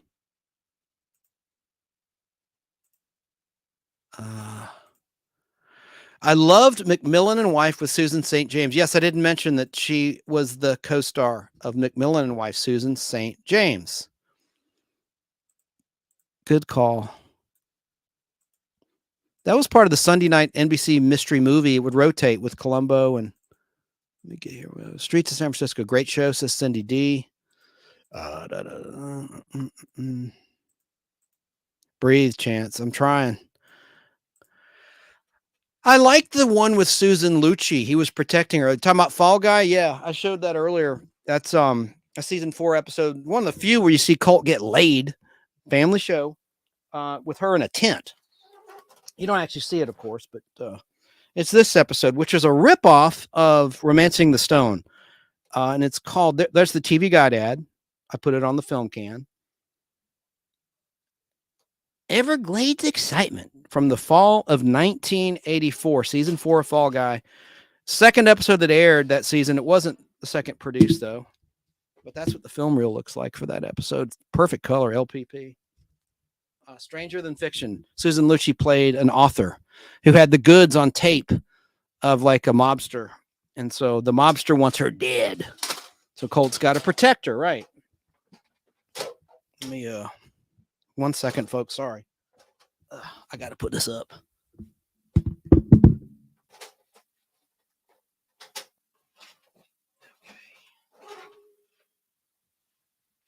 All right, back to the show. All right, so Cindy D says, I watched Fernwood tonight on Nick at Night. Funny show. Yeah, it was. It really was. Hello to Woo Riders DG. I was just at a 7-Eleven gas station. As I was leaving, I saw the guy turning to the gas station, and he ran over a homeless man on his bicycle. Okay. And he ran over. Oh, okay. The guy didn't even give a crap. He asked if he was okay 2 times and then went ahead and pumped gas. Are you saying you accidentally ran the guy over? I'm confused. I helped the old man up and gave him a cigarette. Oh, that's nice. So someone else hit this guy? Are you kidding me? I hope he's all right. Jeez, that's crazy. What the hell? Cindy D. Ted Lange, who, for the layman out there, played the bartender Isaac on The Love Boat, was the only actor who directed The Love Boat. That's correct. He directed some Fall Guys, too. Good ones, too. Spring Break, season 4, and I did one in season 3. It doesn't matter. Who cares, right? Let's see. Ted Lange was the only actor who directed The Love Boat. Bernie Capel, Fred Grandy, and Ted also wrote for the show. Well, that's good to know. I didn't know about the writing part. I knew about the directing. Joel Osteen. Yeah, I didn't want to mention his name. Yeah, that's the preacher, one of the prosperity preachers, right? Talk about robbing from the poor, but not given to the rich. I mean, robbing from the rich, given to the poor. It's the opposite with that guy. Allegedly. Boss makes $1, I make it a dime, and that's why I poop on company time, says Shane B. The PDF Elves says, living 9 to 5, working 9 to 5. Hello to Elizabeth Kenny. Hello there. She's watching on Facebook Live. Hey, Liz. The PDF Elves. Oh, no, Sarah. He's whipping it now. I don't know what you mean. I'm far back. Let me get caught up, and we'll get back on track. I've got to wrap soon anyway, this show. Brandon says, I just impersonated your wild to Sarah on Facebook. You're wild. You're wild? I don't know what that means. Okay. Chance. What is a dialogue like? Is it a script? Let me see if I have this picture. I can show you something. I don't know if I uploaded it. I'm super excited about Sunday. I'm going to do another comic book unboxing with Open by Chance. Open by Chance Toys is what their YouTube channel used to be called. Now they're just Open by Chance. And they go around to conventions all over Georgia and some parts of the Southeast. And they do a really professional photo piece, so it makes you feel like you're at the convention, and then they show you what they bought at the conventions or traded for at the conventions and brought home. Their husband and wife team, and I'm super excited to have them as my guest in week 4 of my unboxing series, where I'm going to let the chat pick a box, one of these numbered boxes, and we'll go through the entire box. I've not gone through these boxes, so it's a mystery to me, a mystery to you, and I'll try to have a giveaway, maybe a trivia question to make it more interesting to the viewer. It'll be Sunday at 3 Eastern time. This coming Sunday. I'm very excited to have these folks on the show. Open my Chance. Let me take the comment off so you can see that better. And we'll get back to talking about Dabney Coleman, which is the main topic and the only topic it's supposed to be anyway tonight. Okay. Let me, that'll be Sunday on this channel.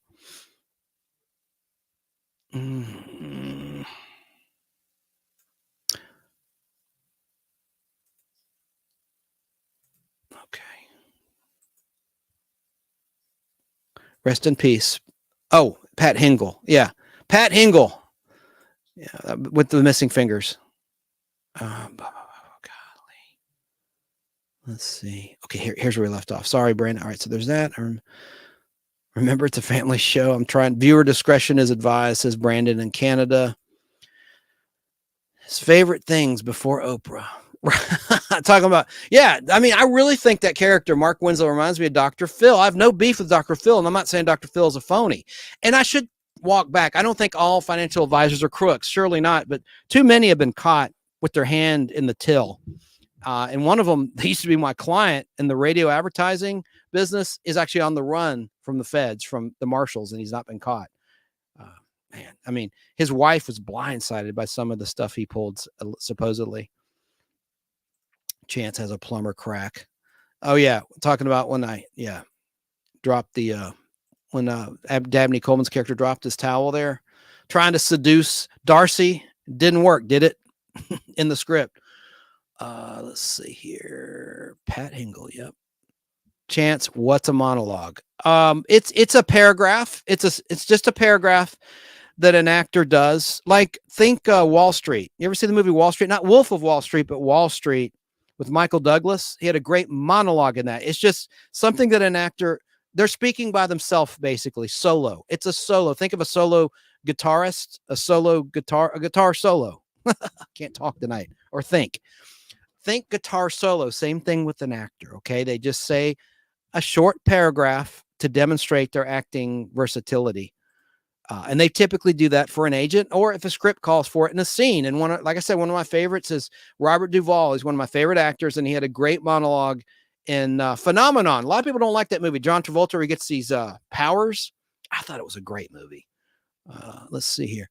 Yeah, I liked him in Modern Problems. Danny Staten says he was my guest last week in the unboxing week 3. And I got the most views of all of my unboxings so far, by the way. Danny Staten in South Carolina was my co-host because he's a comic book collector and comic book expert. And I'm going to have him back to do another one if he's got the time. Hello to Ben Compton. Hello to you, sir. I need to get another contest. He's good at playing trivia, and I've sent him some prizes, and he likes to play and likes to win stuff. So I need to cater to that. Let's see here. Nice. You talking about me? Cool shirt. This yellow shirt. Thank you. If you're talking about me, might have been a clip. Boy from Beyond says, good night, Chance. My flock and everyone take care all. Well, thanks for checking in and hanging out as long as you could. I know we'll all remember Dabney Coleman. Dr. Phil is a paid show and has a bad hairpiece. Isn't he bald? I thought Dr. Phil is bald. He didn't have a hairpiece. David Hughes says, speaking rhetorically. And just let me know. Oh, you mean the time and place? Yeah, man. This week, of course, I've got Open by Chance. June 9th, I have K-Pop Junkie and Papa Wheelie. They'll both be on the same show. And then I'm wide open, and I only have 9 more boxes to go through, 9 full boxes, and the rest of them are completely full, Danny. Because we found one that was half full, which the seller told me, and it happened to be the number that the person in chat selected, so I went over a box. Let's get back to Dabney Coleman. He has a comb over, says PDF Elves. Dr. Phil, I don't doubt your word. I thought he was pretty much bald. He might have had hair on the side. I'm not going to doubt your word. I'm not going to argue with someone who's taking the time to watch my silly show. All right, let's get back to Dabney and Modern Problems. Let me see if I have another clip. I know I pulled a good interview because he did a real good serious movie. I told you already, Tootsie, or we talked about it. I didn't tell you. We discussed it. You and I are a team. It's the audience and the host is a team. Let me see if I have another. Okay, I think I've played all the Modern Problems clips. Nope. Here's one, 23 seconds long. Listen, you're going to hear the word GD. Not one of my favorite words. I know there's a lot of people that watch that are church-going folks like Jerry Dobson. It's just a movie. I'm not condoning anything, but it's a funny scene. It's a classic line from Modern Problems, classic line by the late, great Dabney Coleman. I'm going to play it. I'm not a freak.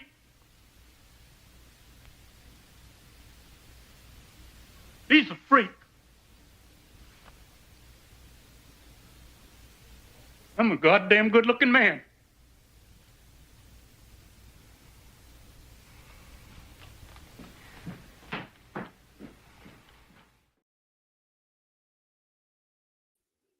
Pretty dramatic. Dramatic comedy. So let's take a break from my big gaping mouth and let's listen to Dabney Coleman in an interview. I want to play an interview of Dabney with Johnny Carson for about 8 minutes, if you can take it, and I'll put the rest of the comments on the screen, and we'll get back to, well, you know what? Check that. I got that queued up and ready to go. Let me just look at the list of his credits. On Golden Pond, I should have pulled that trailer. I did not. Oh, maybe next week. I'll just play it at the beginning of the show. And that came out in 81, same year as Modern Problems, which was released Christmas Day, 81. Oh, and then Young Doctors in Love. I forgot all about this. He played Dr. Joseph Prang. Remember that movie, Young Doctors in Love, in 1982? Then came Tootsie, a serious movie, very strange movie. Strange romance movie. And then after Tootsie was War Games. Shall we play a game? Love that movie so much. It was either Superman 3 or War Games when those movies were out with my cousins in Boston, and my cousins chose War Games. I was so disappointed. I wanted to see Superman 3, but you know what? I loved War Games, and I was glad that that they chose that in retrospect. So let me now get to, let's find a clip about, I got a clip from Buffalo Bill, or talking about Buffalo Bill. Let me just make sure I got the right one. Here's a clip where Dabney Coleman's talking about Tootsie. This is, I don't know if I can play the whole thing, 9 minutes long. Hopefully the stream won't go down.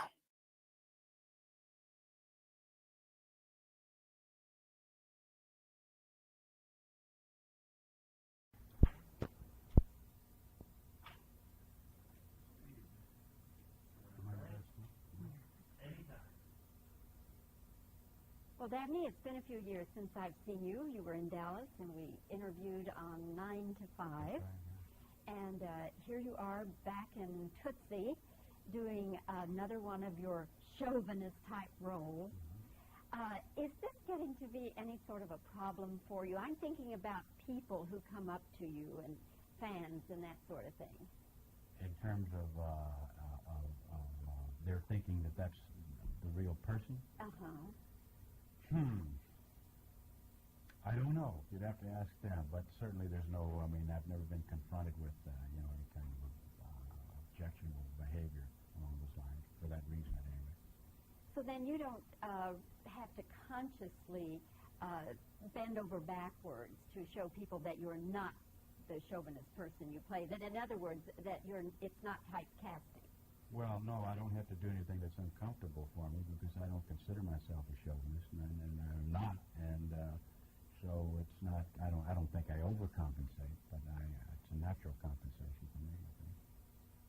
You, in this film, you're the director. You're the highest paid director of soap operas, and that's a no-no. I should say daytime drama. Right.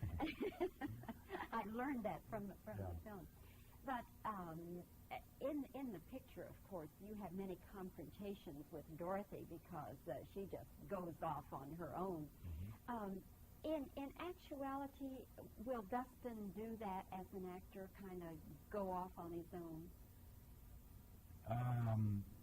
Well, he might from time to time, but if anything, I would say the impression he left me with was one of pulling people together.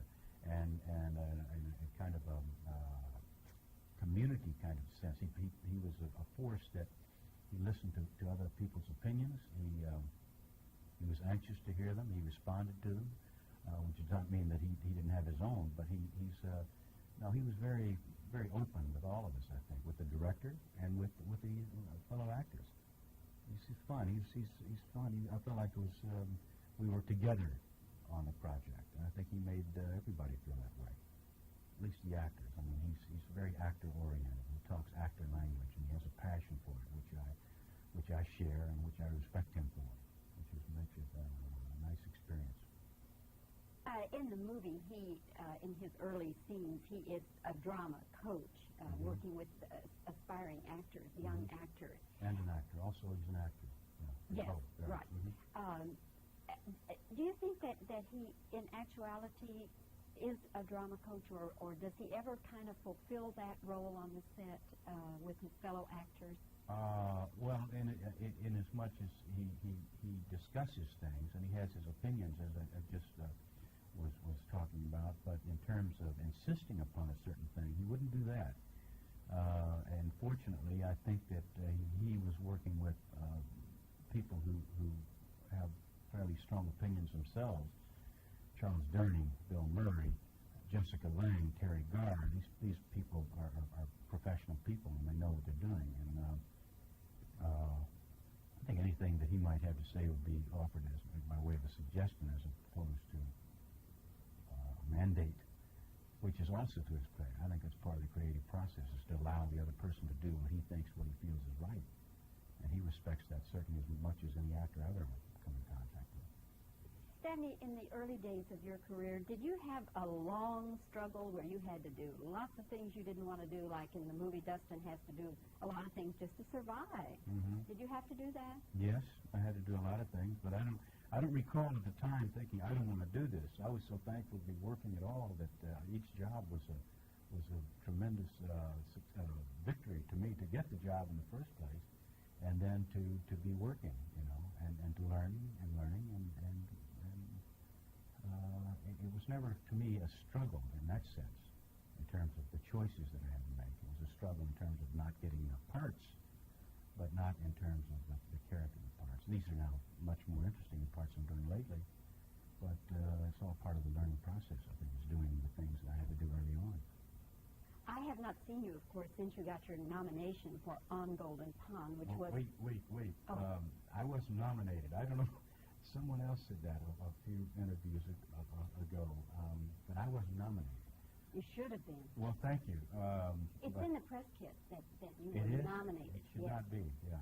Yes. Yeah. You were, I know, though, you surely must have been considered. Maybe you lost out by a few votes to being nominated, but that... Let's pretend like that's true. Oh, right. Okay, let's work from there. Okay. No, because, Daddy, what I wanted to say is that always, if I live to be 100, one of my favorite scenes in any movie will be the scene that you did with Henry Fonda. And mine, yeah.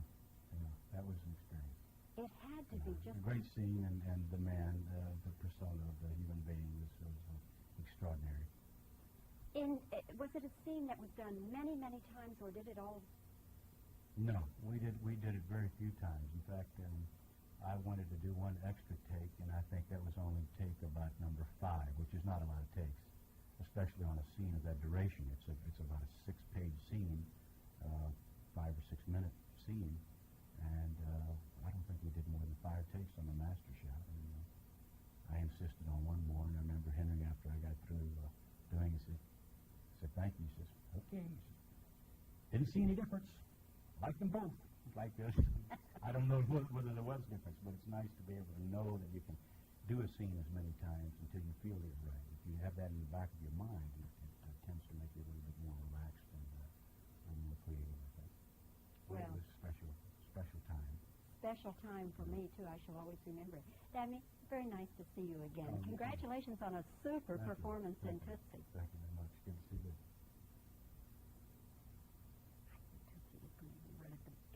Big hits of the season. You can't lose. Yeah. All right, now, if you will cut me just above the waist. Do reactions first and then...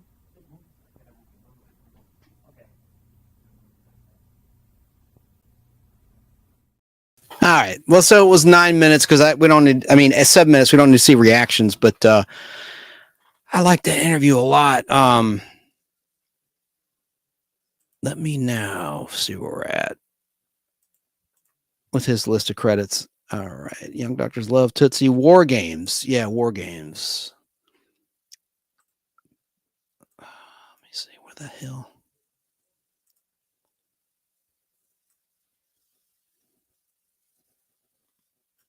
War Games. Shall we play a game? I just want to play a little clip. I had that queued up for my trivia that I usually do. I always start my segment for trivia with that. Awesome film about a game of global thermal nuclear war against what turned out to be a real computer. And I like that movie almost as much as Ferris Bueller's Day Off in terms of Matthew Broderick's performances. But hell, I liked him in The Cable Guy too in 1996. I thought that was a great dark comedy. And Inspector Gadget, I haven't seen much from Matthew Broderick lately, but he's had a really nice career in his own right, of course. I mean, of roles that just were kind of impactful. Now let's talk about Buffalo Bill. From 83 to 84, only 26 episodes. It was a brilliant show. I'm going to play a clip of our friend Bill Tush, who Al Hardy and Tom Williams introduced me to. This is from, I guess, 1982. Let's watch a 3-minute clip. And guess who else is in this clip being interviewed is Doug Barr from Fall Guy. You'll see him just sitting there with Bill Tush. But let's look at this clip really quick.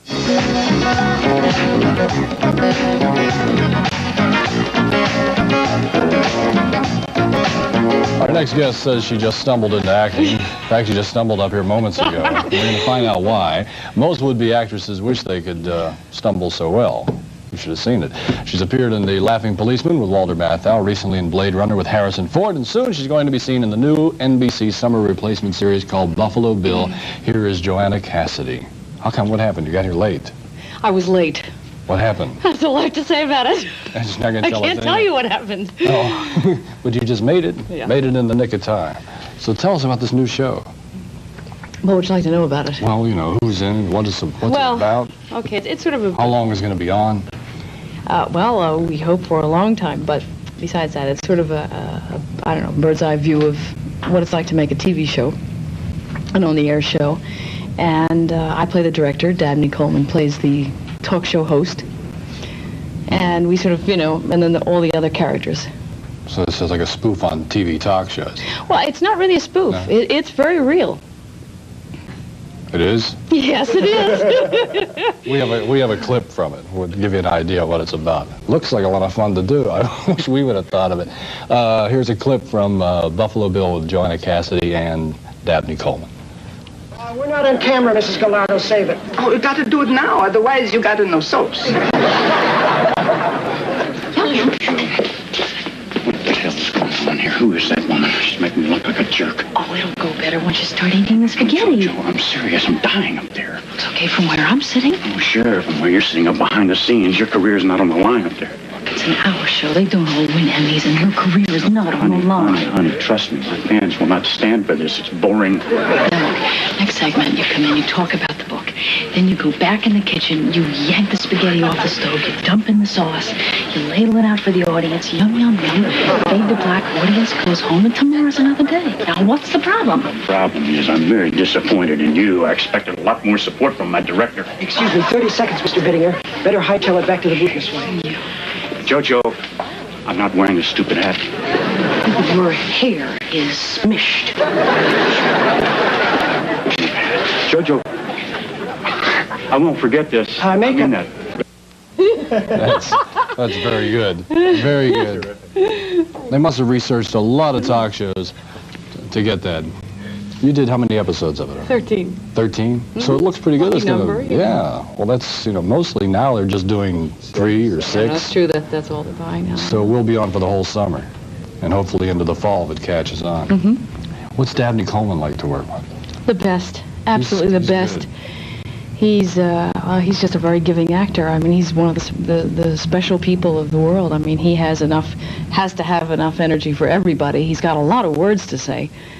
And it just cooked. Everybody just really cooked. I mean, it was like a family that was established after the second show, which is kind of rare. The great Bill Tush. I love that interview. And it's so interesting. Doug Barr's just sitting there. And when Marky Post passed, that's the only other time I did a special report on the death of an actor that I liked. And that was back in 2021, August of 2021. And there was a clip I found of Bill Tush interviewing Marky Post, ironically enough. Let me do one thing. There we go. So, I want to play another clip of Johnny Carson interviewing Dabney Coleman. And then I'm going to play the Columbo clip from the 1991 Columbo movie that Dabney Coleman did. One of my favorites in the entire Columbo run.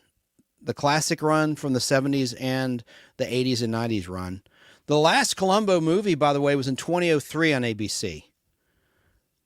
Over 20 years ago, 21 years ago, as we're live. But let's watch a little more of Johnny with Dabney Coleman. Rest in peace, Dabney Coleman. Next guest is a very talented actor whose film credits include On Golden Pond, 9 to 5, and Tootsie, and Thursday nights at 9:30 on NBC and Buffalo Bill. That earned him 6 Emmy nominations last year, including his for Best Actor. Would you welcome Dabney Coleman?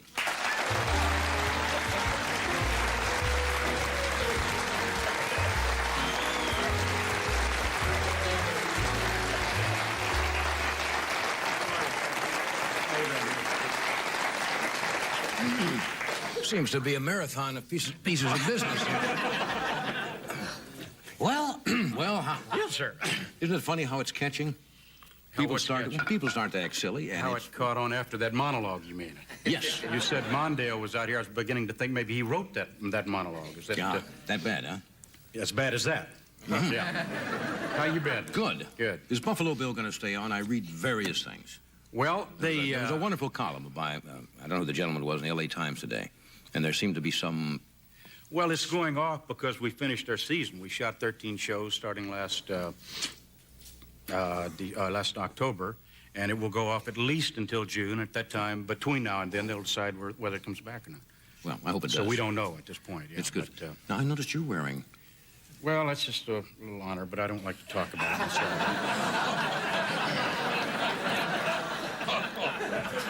I looked down and I saw this, and brings back some memories, some things that are pretty cruel, and things I'd like to forget. I suppose in the battlefields, I suppose, overseas? Well, yeah. Yeah, we don't like to remember some of those tragic moments. What a sneak. Gonna upstage your Legion of Honor award. He's doing a hell of a job. Yes, isn't he, though? He's got a thicker ribbon, I'll tell you that. This was a makeshift quickie, you understand that? They make them thicker when you get 3. They're all sewn together, yeah.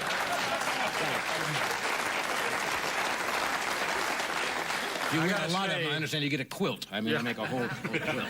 I got to say, what an honor it is to be on here with this man here, and I thought to you were see going to him. say me. Nothing.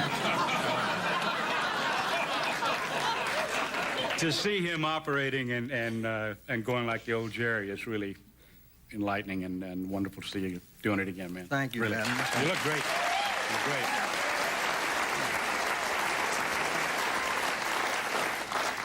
I feel like Bob Hope all of a sudden, like the elder statesman. What do you mean? No, you're not that old. Yeah.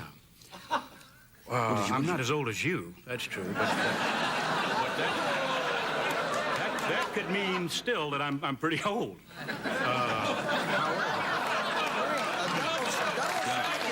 Two. Real endearing quality about you. I mean, when you were a kid, all those years ago, who did you like in the movies? Do you have any heroes?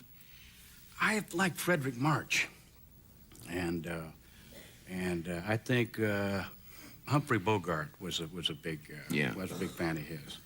Yeah. Did you go to dramatic? Which is an interesting story, I think, and that story is over. Well, so we can now move on. Is there an interesting story connected with that, or no? Not at all. I was hoping there was. No, not even close. More interesting stories we tell on the show, the better the Jerry audience still awake? Seems to like it. Yes, No? Jerry's Is he? Dozing Is off. he looking this way? Yes. Why Humphrey Bogart? I don't know. Why Frederick March? Underdog. Why anything? Yeah. I don't know. I'm just... Why anything? I like the underdog, and Humphrey Bogart and Jimmy Cagney, those little guys, always played the underdog. Right. I was about this tall till I went to college. Yeah. And you didn't do. Somebody told me you didn't do well in college. I did okay. Who's laughing over there? Who is? No, that you couldn't be listening to this. You were not. What was it? You were voted. I don't know how you can put this. Somebody told me, but you can't put it that indelicately on television. VMI. You went to VMI. I told him I'd let him take it. Yeah. Yeah.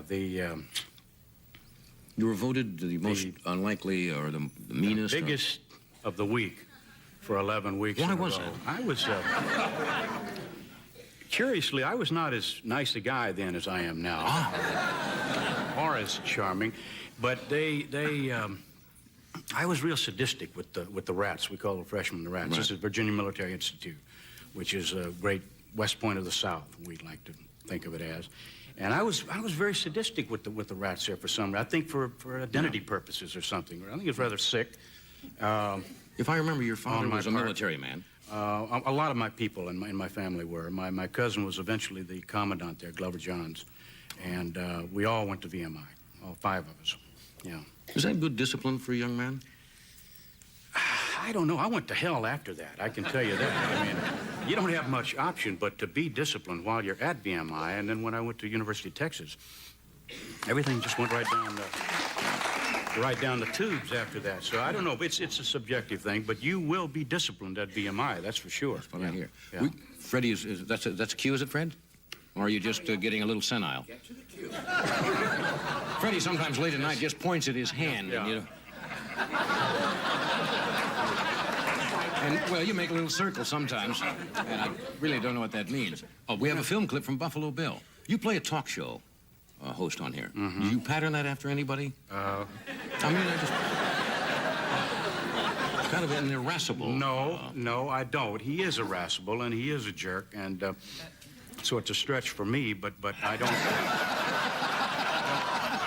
I don't really go for anybody. This particular scene, though, that you're going to see is Bill and his wife going to see his daughter and son, who actually are played by me and my leading lady. That's not the clip.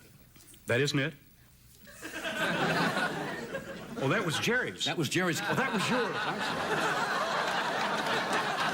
I'm sorry. Yeah. I'm sitting here and I don't even know what the hell he's talking about.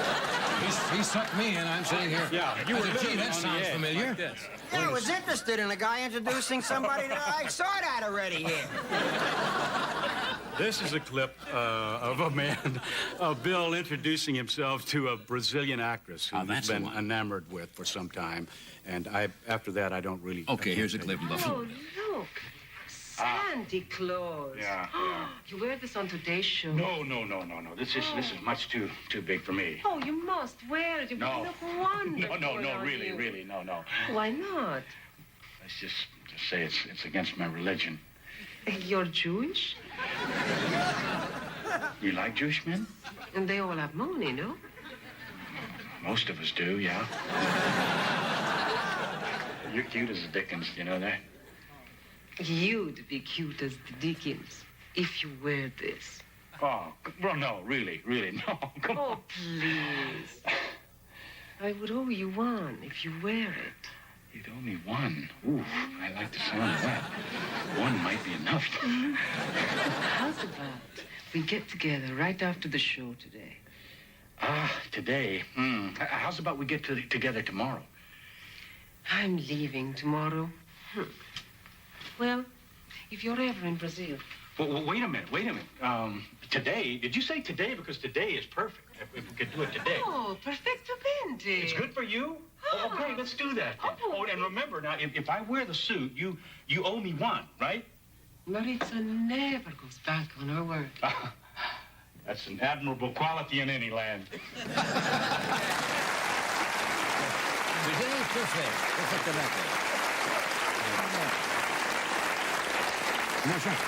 Take a break. We'll be right back. I love that. Now, that lady that played the woman hitting on him, asking if he had money, she was in the Fall Guy Season 2 premiere episode, Bail and Bond, playing the Countess. Anyway, that's the only thing I'd seen her in, besides that clip on Buffalo Bill. All right, so let's now look at the list of credits. We've gone almost 2 hours, so I got to start winding down the show. My list. Where's my list?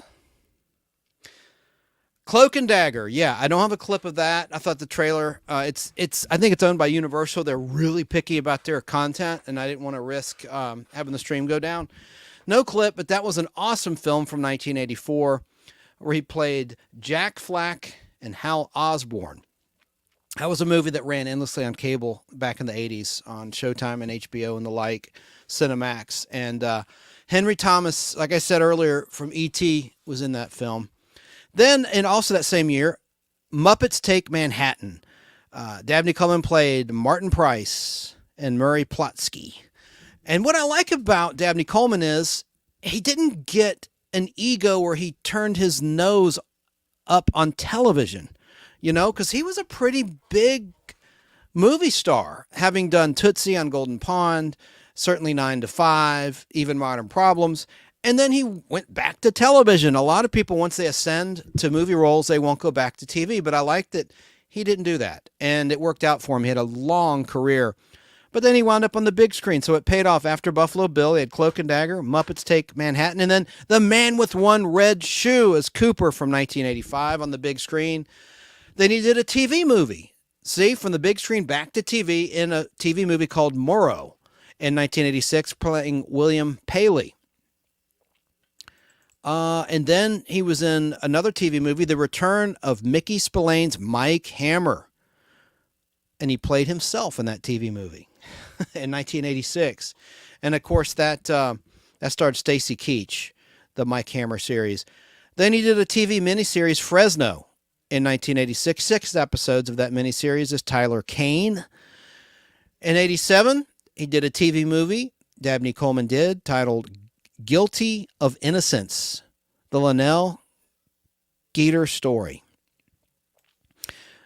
In 1987, that same year, he did another TV movie, Sworn to Silence, playing Martin Costigan.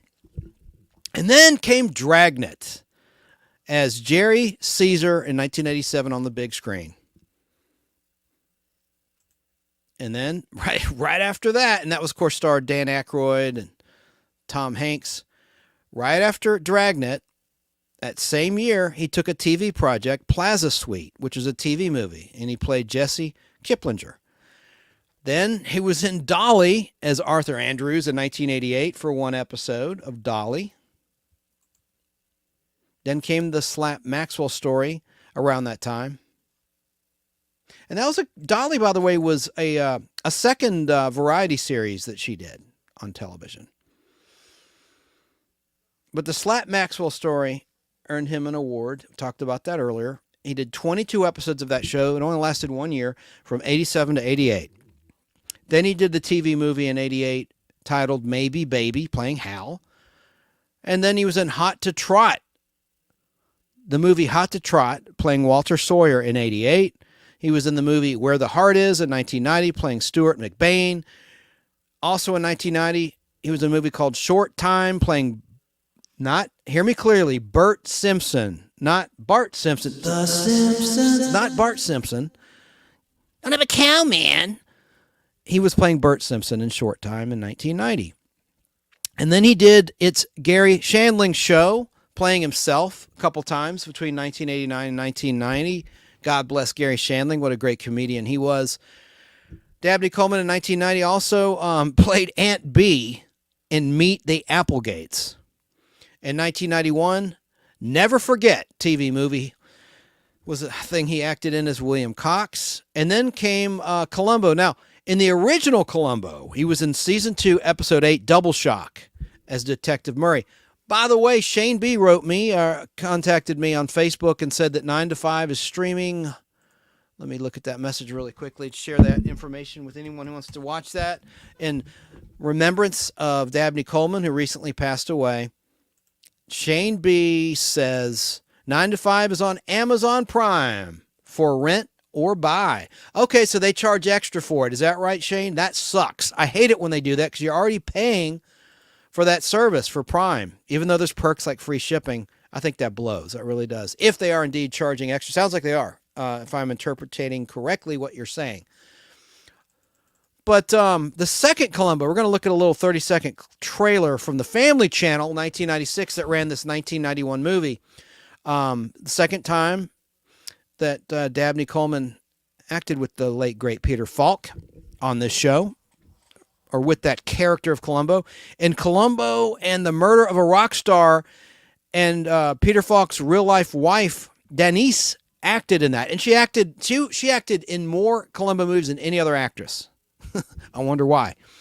But he played Hugh, and he kills his cheating wife in that show. Let's go ahead and look at the trailer to that I pulled from a airing on the former Family Channel. It no longer exists anymore. It's been rebranded years ago. But I thought this was an awesome Columbo. Let's watch. Oh, it's only 18 seconds long. Let's look at this. Tonight, Dabney Coleman makes a toast. Hope I'm not disturbing you, lovebirds. To the perfect murder. Columbo blows the lid off this mysterious case. I know he killed that girl. The Columbo Mystery Movie, tonight at 9 on the Family Channel. So, Dabney Coleman's character injected champagne bottles with a deadly poison, and he injected it into the cork. Anyway, it's a really good episode. Oh, we have some comments. Let's see. Mark Patterson says, wow, his final role was John Dutton Jr. in Yellowstone. Yes, it was on Paramount Plus. I was going to get to that, and you're absolutely correct. Let's see here. Keebler, no sugarcoating truth, says, how come I feel like Chance Would Like Dad by Andrew Marshall. I've never seen it or heard of it or read it, whatever it is.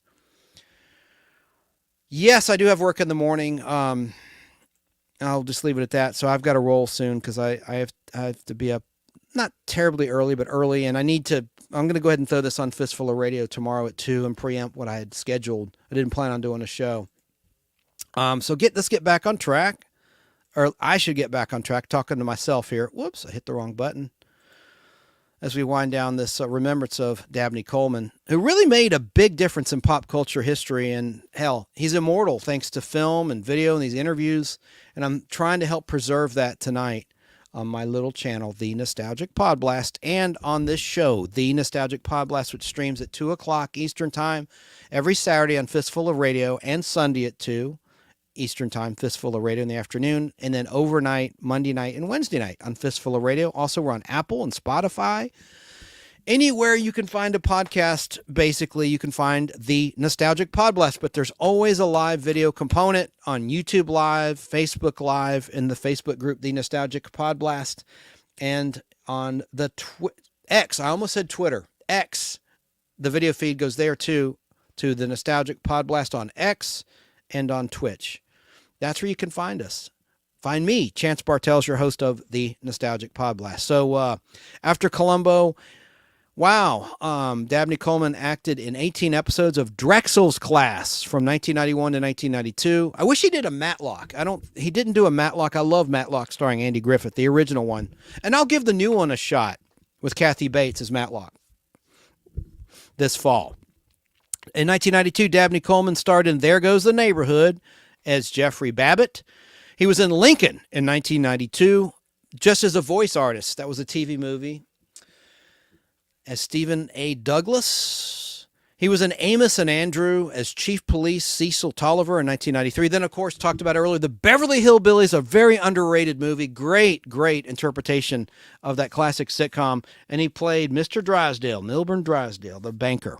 Reunited with Lily Tomlin from 9 to 5. And she played, hang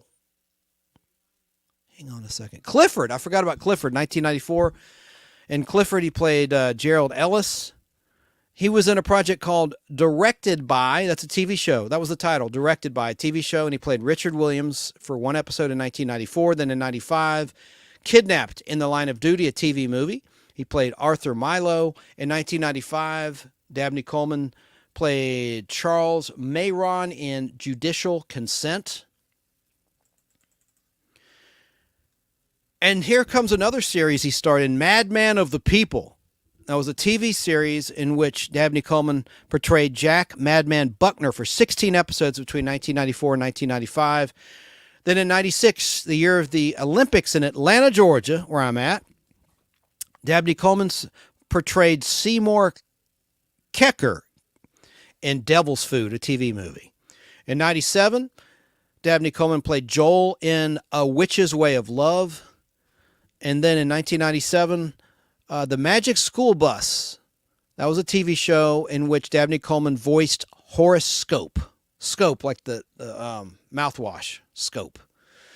The TV version of Jumanji, the hit movie starring the late, great Robin Williams, there was a TV version in which Robin Williams in 2 episodes portrayed, by voice only, a character named Ashton Phillips.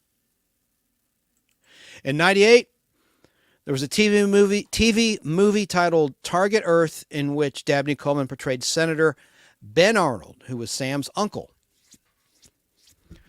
Then in the wonderful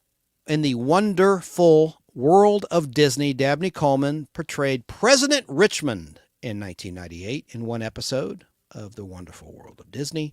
In 98, same year, he played Lieutenant Kevin Stolper, Lieutenant Kevin Stolper on Exiled.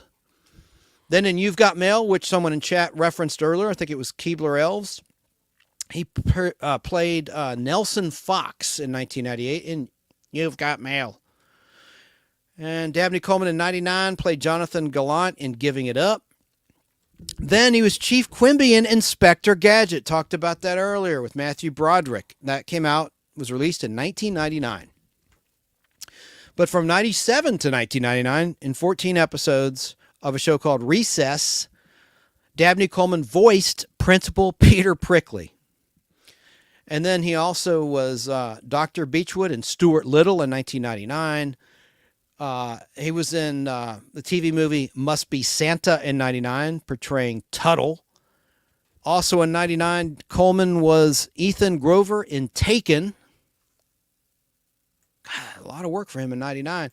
In the year 2000, Dabney Coleman was Monsieur Fox, voice only in Happily Ever After, Fairy Tales for Every Child. In 2000, he was John Kennedy in How to Marry a Billionaire, A Christmas Tale. That was a television movie. He reprised the role of Principal Prickly in Recess, School's Out in 2001. And then also in 2001, Dabney Coleman played Henry in Kiss My Act, which was a TV movie like Kiss My Ass, Kiss My Act. In 2001, he reprised Principal Peter Prickly in voice work for Recess Christmas, Miracle on 3rd Street. 2002, Dabney Coleman was Mac in The Climb. Also in 2002, in The Zeta Project, a TV show, Dabney Coleman voiced Dr. Boyle. He was Mike Mulcahy in Moonlight Mile in 2002. And then in 2003, Dabney Coleman was Grandpa in Where the Red Fern Grows. That's a tearjerker. That was a remake, obviously, of the classic. That and Bambi, boy, those are tough to watch when you're a kid or even an adult. Now, he was Principal Prickly once again in Recess, taking the 5th grade in 2003. And again in Recess, All Growed Down in 2003. And then he voiced Stephen A. Douglas in Freedom, A History of the U.S. in 2003. God, so many credits. The Guardian TV show, he was Burton Phelan for 67 episodes between 2001 and 2004. Then in 2005, he was Drake Bishop in Domino. He portrayed Jack Atwell and Bill Rose in 13 episodes in 2006 of Courting Alex. And then he was in Heartland in 2007, playing Dr. Bart Jacobs for 6 episodes of Heartland. And that show runs on Cozy TV, a free Diginet, free national network owned by Xfinity, Comcast, NBC, Universal. In 2007, Dabney Coleman was Spray Loomis in Hard 4. And then in 2009, he took a spin in Law and Order Special Victims Unit as Frank Hager. And then came along Boardwalk Empire, a favorite of many. 24 episodes. He was Commodore Lewis Kastner from 2010 to 2011. And then I love his versatility. Then he did more cartoon voice work in Pound Puppies from 2010 to 2011, 4 episodes. And he played the mayor, voice only. 2016, so we jumped from 2011 to 2016. He took a break for about 4 years or so. 6 years. Well, 11 to 12, 12 to 13, 5 years. Okay, he took 5 years off. Oh, I'm sorry. I copied my flock Sarah's little giggle there. I'm losing my mind. Getting punchy. I need to get some sleep. But he was in Ray Donovan as Mr. Price in 2016. And also in 2016, he was Raymond Holiday in Rules Don't Apply. Flash forward 3 years to 2019 in NCIS, in which Dabney Coleman portrayed Army Corporal John Sidney. So he was up there, in his late 80s, still acting. 2019, he played Donald in For the People in one episode of that show. Just 2 more credits left. Allie and AJ, Star Maps. That's a music video. He played himself in 2019. I need to see that. I've not seen that. And then, as Mark Patterson said in chat, one of my favorite shows, Yellowstone. John Dutton Sr. One episode of Yellowstone was Dabney Coleman's final credit. Wow. And that was from season 10. Season 2, episode 10 of Yellowstone. Sins of the Father is the title. Dabney Coleman's final credit as John Dutton Sr. Wow. Let me just look at one more article about Dabney Coleman. I'm not going to read an article in the press. I'll leave that to others to do. Wow. Over 60 films and television credits. A lot of voice work. Let's see here. I don't want to be repetitive. I'm just looking for anything I haven't already mentioned. I went through his entire credit. Okay, let's see. Told you already, he was born in Austin, Texas on January 3rd, 1932. He attended Virginia Military Institute at the University of Texas at Austin. Dabney Coleman was drafted into the United States Army in 1953 and served in Europe. That's new information. Haven't talked about tonight. He was married and divorced twice. Dabney was married to Anne Courtney Harrell from 1957 to 1959, and then he was married to Jean Hale from 1961 until 1984. Dabney Coleman had 4 children, daughter Kelly, son Randy, and daughter Quincy with Jean Hale, and daughter Megan. In 1998, Dabney Coleman worked with fellow actor Bronson Pinchot at the Biltmore Estate in Asheville, North Carolina, to help protect local forests, and helped lead a campaign to educate others on how to care for and protect forests nationwide. Dabney Coleman was an avid tennis player. That's probably why he had such longevity. You have great health, great circulation if you're active in any sport. If you're running around, tennis is very strenuous and fun. That's amazing. So I didn't know that. Dabney Coleman was an avid tennis player, winning celebrity and charity tournaments. He played mainly at the Riviera Country Club, as well as in local tournaments.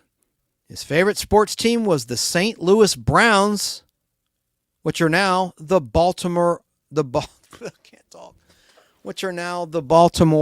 Orioles. Dabney Coleman died at his home in Santa Monica, California on May 16th, 2024 at the age of 92. Rest in peace. Wow. That's incredible. And I just want to mention, this is a terrible segue, but I need to get this in. I want to talk about our friends at Remind Magazine, and then we'll wrap the show. Right now is graduation time, which we're live, and you could give a graduation gift for only $12 out the door, including shipping, including postage, including tax, including everything. Shipping is postage. I just did a double negative there. Remind Magazine, and of course it's baseball season, has been for some time as we're live. Go to remindmagazine.com. Please mention the Nostalgic PodBlast when you order.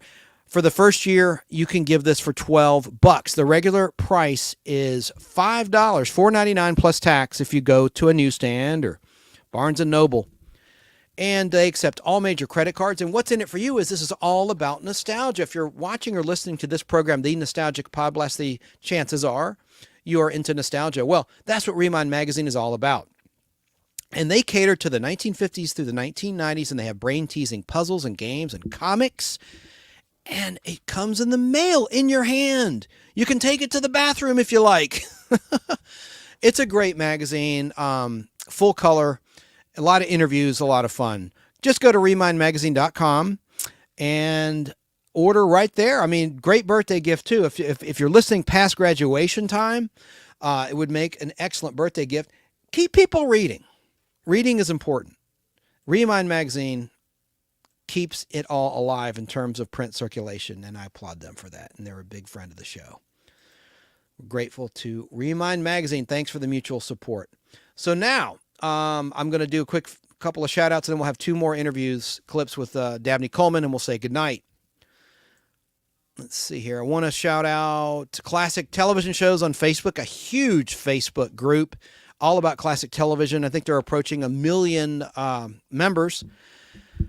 And also on Facebook, if you're a Facebooker, please look up Steve Russo's Facebook group called The Fun World of Classic Television, 1946 to 1982. There's a lot of interesting articles on there.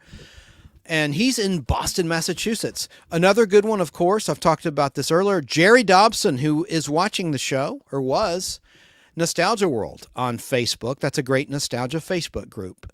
And he lets me run the show on his group, and I'm grateful for that, as does Steve Russo, who runs the Fun World of Classic Television, 46 to 82. Got to shout out Curtis of RetroZest and RetroZest.com. That's his website. It's all things retro. He has cool items, too, for reasonable prices, like T-shirts and coffee mugs and pins. And he does incredible celebrity interviews on his show, the RetroZest podcast, which runs on Fistful of Radio after my show on the weekend, early Saturday and Sunday evening, and it also airs Wednesday evening. And you can also catch it on his own platforms at RetroZest.com. Excellent content, guests, and fun. RetroZest.com. And then BK on the Air, it will be on Saturday morning, 10 a.m. to noon on WBHF Radio in Cartersville, Georgia, a radio station that's been around, if you can believe this, since 1946. They're on AM and FM. Barry King and Alan Sanders talk nostalgia, and they have news of the strange and the bizarre. All sorts of fun stuff. And check out the app, the WBHF app, if you want to catch past episodes. And I'm going to start, I don't know if I'm allowed to announce this yet, but I'm going to start running BK on the Air on Fistful of Radio, which is nice, out of Atlanta, Georgia. But you can, of course, catch the replays on the app and his YouTube channel, BK on the Air. Barry King, he's a great, great guy. Geek to Me Radio is a live show on YouTube Live, and it's a terrestrial radio show out of St. Louis, Missouri on a big station, KTRS. James Enstall is the host. You've probably seen his face, actually. If you go to the YouTube channel and say, wow, he looks familiar like Sarah in Southern California did, it's because he did a big national TV ad campaign for Walmart. He was the man on the street interviewing people that shopped at Walmart after shopping at a local grocery store or grocery store chain, and these people discovered they saved a lot of money at Walmart. And James Enstall was the guy interviewing these people. But his show, it's a 1-hour show Sunday night at 7 Pacific, 9 Central, and 10 Eastern Time. Just 1 hour of your time is all he asks. Every Sunday night. And he has some big, big guests that he interviews. He had Phil Morris on, who's been in a lot of... If you look him up, he is the son of... hang on a second. Garrett Morris. No, not Garrett Morris. He was on Saturday Night Live. I know this guy. I love him. I'm a big fan of his. I must be getting, I'm not even put it out there. I must be getting brain cancer or something. Hang on a second. I know this cat. Hang on a second. Phil Morris is the son. He was in Vegas, his dad was, and The Fugitive, and a notable guest starring role. Hang on, TV show. I don't care about that movie. Hang on. The movie cast. I want the TV cast. Greg Morris. Thank you very much. I Google cheated. He had Phil Morris on, and I love Greg Morris. I can't believe I blanked on his name. That's scary. I'm getting dementia, folks. Scary. Hello, Lobo. Lobo Grease. He's in California State. And PDF Elf says, did you say Vegas? Let's go. Yeah, that was a great show starring Robert Urich and Greg Morris and Bart Braverman. And I liked that show. That was another big hit for Aaron Spelling and Leonard Goldberg. Great, great show. But, hey, Phil Morris is Seinfeld. He played that great role. He had so many roles. He was in the Mission Impossible reboot, one of my favorites from 88 to 90. He filmed it in Australia. It's the best version of the Mission Impossible theme, even better than the original by Lalo Schifrin, in my opinion. I really think that's a great version of the theme. Danny Staten in South Carolina says, I love Vegas. I did too. That was a great show. And it runs sometimes on the Weigel media outlets. And it streams. I'm sure it's streaming, more importantly, on Tubi or somewhere like that. Vegas is a killer show. So another shout out, K-Pop Junkie out of Michigan State, YouTuber. She interviews comic book creators and artists. And Katie is her real first name. And hosting creative guests is her game. Our YouTube channel is spelled letter K, letter P, letter O, letter P, _ JUNKI, K-Pop Junkie. And I better start adding to my roster Sick 2021. Shane B, his YouTube channel.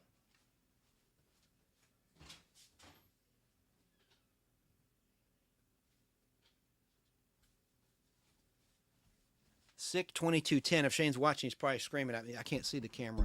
Let me make sure. I want to get this right. I know I showed it earlier, but shout out to Sick 2210 Productions on YouTube. He reviews movies. I'm talking sick in a good way production values from this guy. It's amazing. The video and audio quality, it's top notch. It's professional. And look at that logo. Man, I love this shirt. I'm going to wear it on Sunday when I'm on with Open by Chance. I'm so grateful for them. Hello to David Hughes, Spencer for Hire, Robert Urich. Yeah. Robert Urich, God, he died way too young from cancer. But yeah, I thought Robert Urich was an immense talent. Heather Menzies, too. That was his woman. She was in The Sound of Music, the original, and the Logan's Run TV show and many other projects. And they were on Tattletales together several times, which they announced their engagement on Tattletales that ran on Buzzer, the Buzzer network. Buzzer took Tattletales off the air. Shame on them. I love Buzzer out of England. Fremantle Media owns Buzzer. They own the Goodson-Todman library of classic game shows, including Tattletales, and they shift things around. I get it, but I really miss Tattletales because a lot of surprising people are on that show. Waiting for the one with Deborah Winger. She was on in 77 when she was doing Wonder Woman as Wonder Woman's younger sister, Drusilla, and that's never aired since their original air dates in 1977 and not on YouTube, and waiting, and they were almost to that point, and then they took it off. But the thing about Buzzer, I'm on a tangent now, they only have so many people that convert videotape to digital, and most of the library, if not all the library, is on videotape. And so the modern technology is it's got to be digital. You've got to convert the videotape to a digital format to air it. And so they've stepped it up. But what it is that what they'll do, rather, is they'll air a whole bunch of episodes for maybe a month or a month and a half, and then they'll run the same ones again and recycle back to older episodes. So when they get fresh episodes, it's quite exciting. So, but it takes years for them to get to the point, you know, like to the end of the run of Tattletales, the original run. They brought it back in 83, I think, on CBS. It went off in like 78, came back in the early 80s, and you had like Meg Ryan on before she was a movie star when she was doing soap operas. Interesting people were on Tattletales, and it was very revealing. I got to get back to doing my character actor of the week. This isn't a regular PodBlast. This is in remembrance of Dabney Coleman, a special edition of the PodBlast. I didn't even plan to go live this week, but next week I'll try to get back to featuring a character actor of the week, have some trivia, have some prizes, and have some fun. I didn't want this to be a sad remembrance of Dabney Coleman. I wanted this to be a happy one and a thorough one. I hope I wasn't too thorough. Getting back to the shout outs, Man Cave 101 podcast on YouTube. These are great pop culture enthusiasts in terms of Marvel stuff, DC comic book stuff, and other things. And they're all black, so you get a neat perspective from their point of view. And I like seeing their point of view. And they touch on some issues too. It's just really interesting stuff. And then of course, Superman Homepage Live, a huge YouTube channel. They've been getting millions of views. They're live every Monday for 1 hour only, Monday night at 10:30 Eastern, 7:30 Pacific, and it's all things Superman. I missed last week, and they were featuring. They're doing a series featuring the best Superman costumes, whether it's George Reeves or Christopher Reeve. And last week they did Christopher Reeve, and I missed the show. I watched the replay; it was awesome. But I'm usually there live in the chat. Superman Homepage, all things Superman. If you're a super dork like me, and it's a 1 hour show. And Dave Sundstrom on YouTube. Hopefully he's going to interview me. He reached out to me for an interview. It never happened. But Dave Sundstrom's a huge YouTube channel. He talks all things pop culture. He has really excellent video pieces that I like a lot. And then Golden Rage of TV. This is my final shout out. Golden Rage of TV. Pat McCormack on YouTube. He interviews people. He's the guy I was talking about earlier that interviewed Lee Purcell during the strike. Hopefully he'll have her back now that the strike's over, where she can talk about the fun acting jobs she had over the years and over the decades. And she's very intelligent, very, very strong person and a great guest. And he interviewed Loretta Swit, the TV's Hot Lips. I talk about that every week. But and he's also a guitarist, and he won an Emmy Award, Daytime Emmy Award, for his work on General Hospital, for his part playing in a fictional band on General Hospital. So cool guy out in California State. Just like My Flock Sarah. Got to shout out My Flock on YouTube, of course. She's become kind of like my right hand. And we love Sarah in Southern California. She just had a birthday. Happy birthday to you. I was on her birthday live stream. Hope you had a good one. I know you did. And she just hit 100,000 subscribers on YouTube. She's going to be live Tuesday night, as we're live this coming Tuesday, with a big blowout party, a live blowout party. Should be a lot of fun. And Snarky, got to shout out Snarky on YouTube, and BBB, Brain Benders Banter. See, this is all from my mind, not on my, I add this to my script here. Brain Benders Banter. She has like over 35,000 subscribers on YouTube. That's awesome. And she does games and puzzles and also Mongolian Monster. I love these two. I don't know the story. I don't know if they're a couple or just friends, but they live together. At least they're in the same studio down in Florida. And they talk about UFOs and they talk about Bigfoot. And they're live every Tuesday and Thursday night from 9 to 11 with pretty much a hard stop at 11. They keep it to 2 hours. They don't go on and on and on like me. And then, of course, Open by Chance Toys, who will be on with me this Sunday. This is a great channel. I can't speak highly enough about them. Husband and wife team that are into pop culture. David Eon and Little Pop Hunter. They go to all these shows, film it so you feel like you're there, and then they review what they got at the shows. It's amazing 4K photography, Open by Chance on YouTube, and they're in the state of Georgia as well. Going to be honored to have them on my show Sunday going through one of the long boxes of this collection I bought. So these will be the boxes. I'll ask someone to pick a number in the chat. I'll pick a number from 1 to 10 on Sunday at 3 Eastern here on this channel, The Nostalgic PodBlast. Sorry, listeners, it's a video-only thing. I don't convert this to audio. These unboxings, because it's all visual. I'm holding up each and every comic book in front of the camera, and we're both discovering what's in this collection that I bought from a very nice person. So Open by Chance will be here this Sunday. Please be here. If you know a comic book collector that might be into it, and I found some really great books in this collection, I think this will be worth your time. I'll try to keep it, because I don't want to waste their time, to about an hour, 90 minutes tops. I'll go really quickly. I'll get right to the chase, too, right at the beginning of the show after my little intro.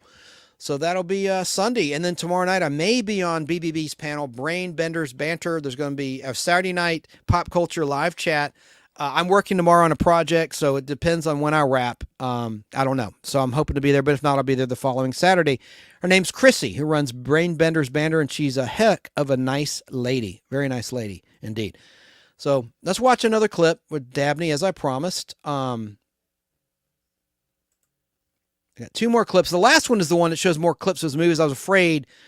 I'm never afraid, but I was concerned, let's just say, that the stream might go down, so I saved it for the very end. So let me find that.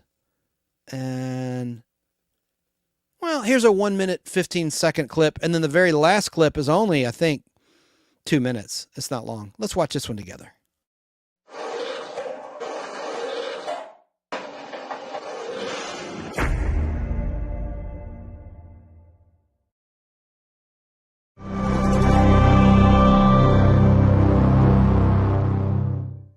Ask you to host the Saturday Night Live show, that means you're doing pretty well. Working 9 to 5. There I was with these 3 icons, literally icons, and me. Oh, I'm not such a bad guy. You're a sexist, egotistical, lying, hypocritical bigot. So I have a few faults. Who doesn't? Easily one of the best 20. Let's see, take 10. Comedies of all time. Hi, my name is Dorothy. It's not Tootsie or Sweetie or Honey. Oh, Christ. More fun, play bad guys.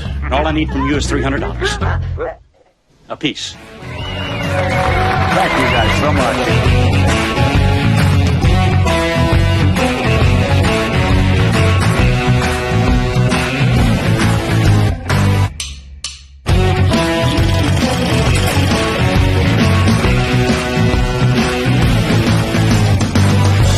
I can be tough. I mean, ruthless. Can you do that, Dabney? I'm Dabney Coleman. That's what I do for a living.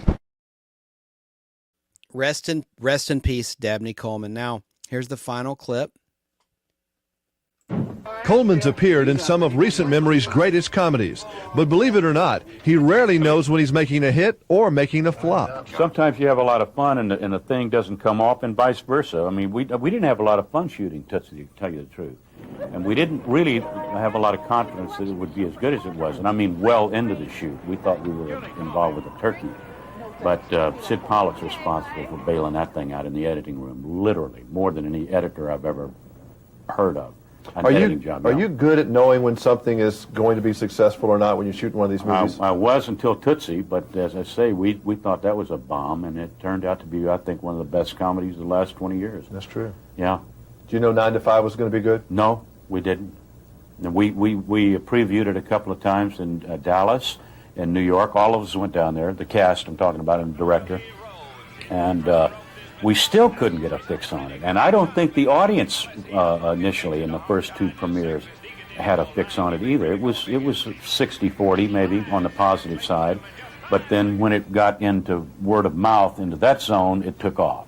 If you ever say another word about me or make another indecent proposal, I'm going to get that gun of mine, and I'm going to change you from a rooster to a hen with one shot.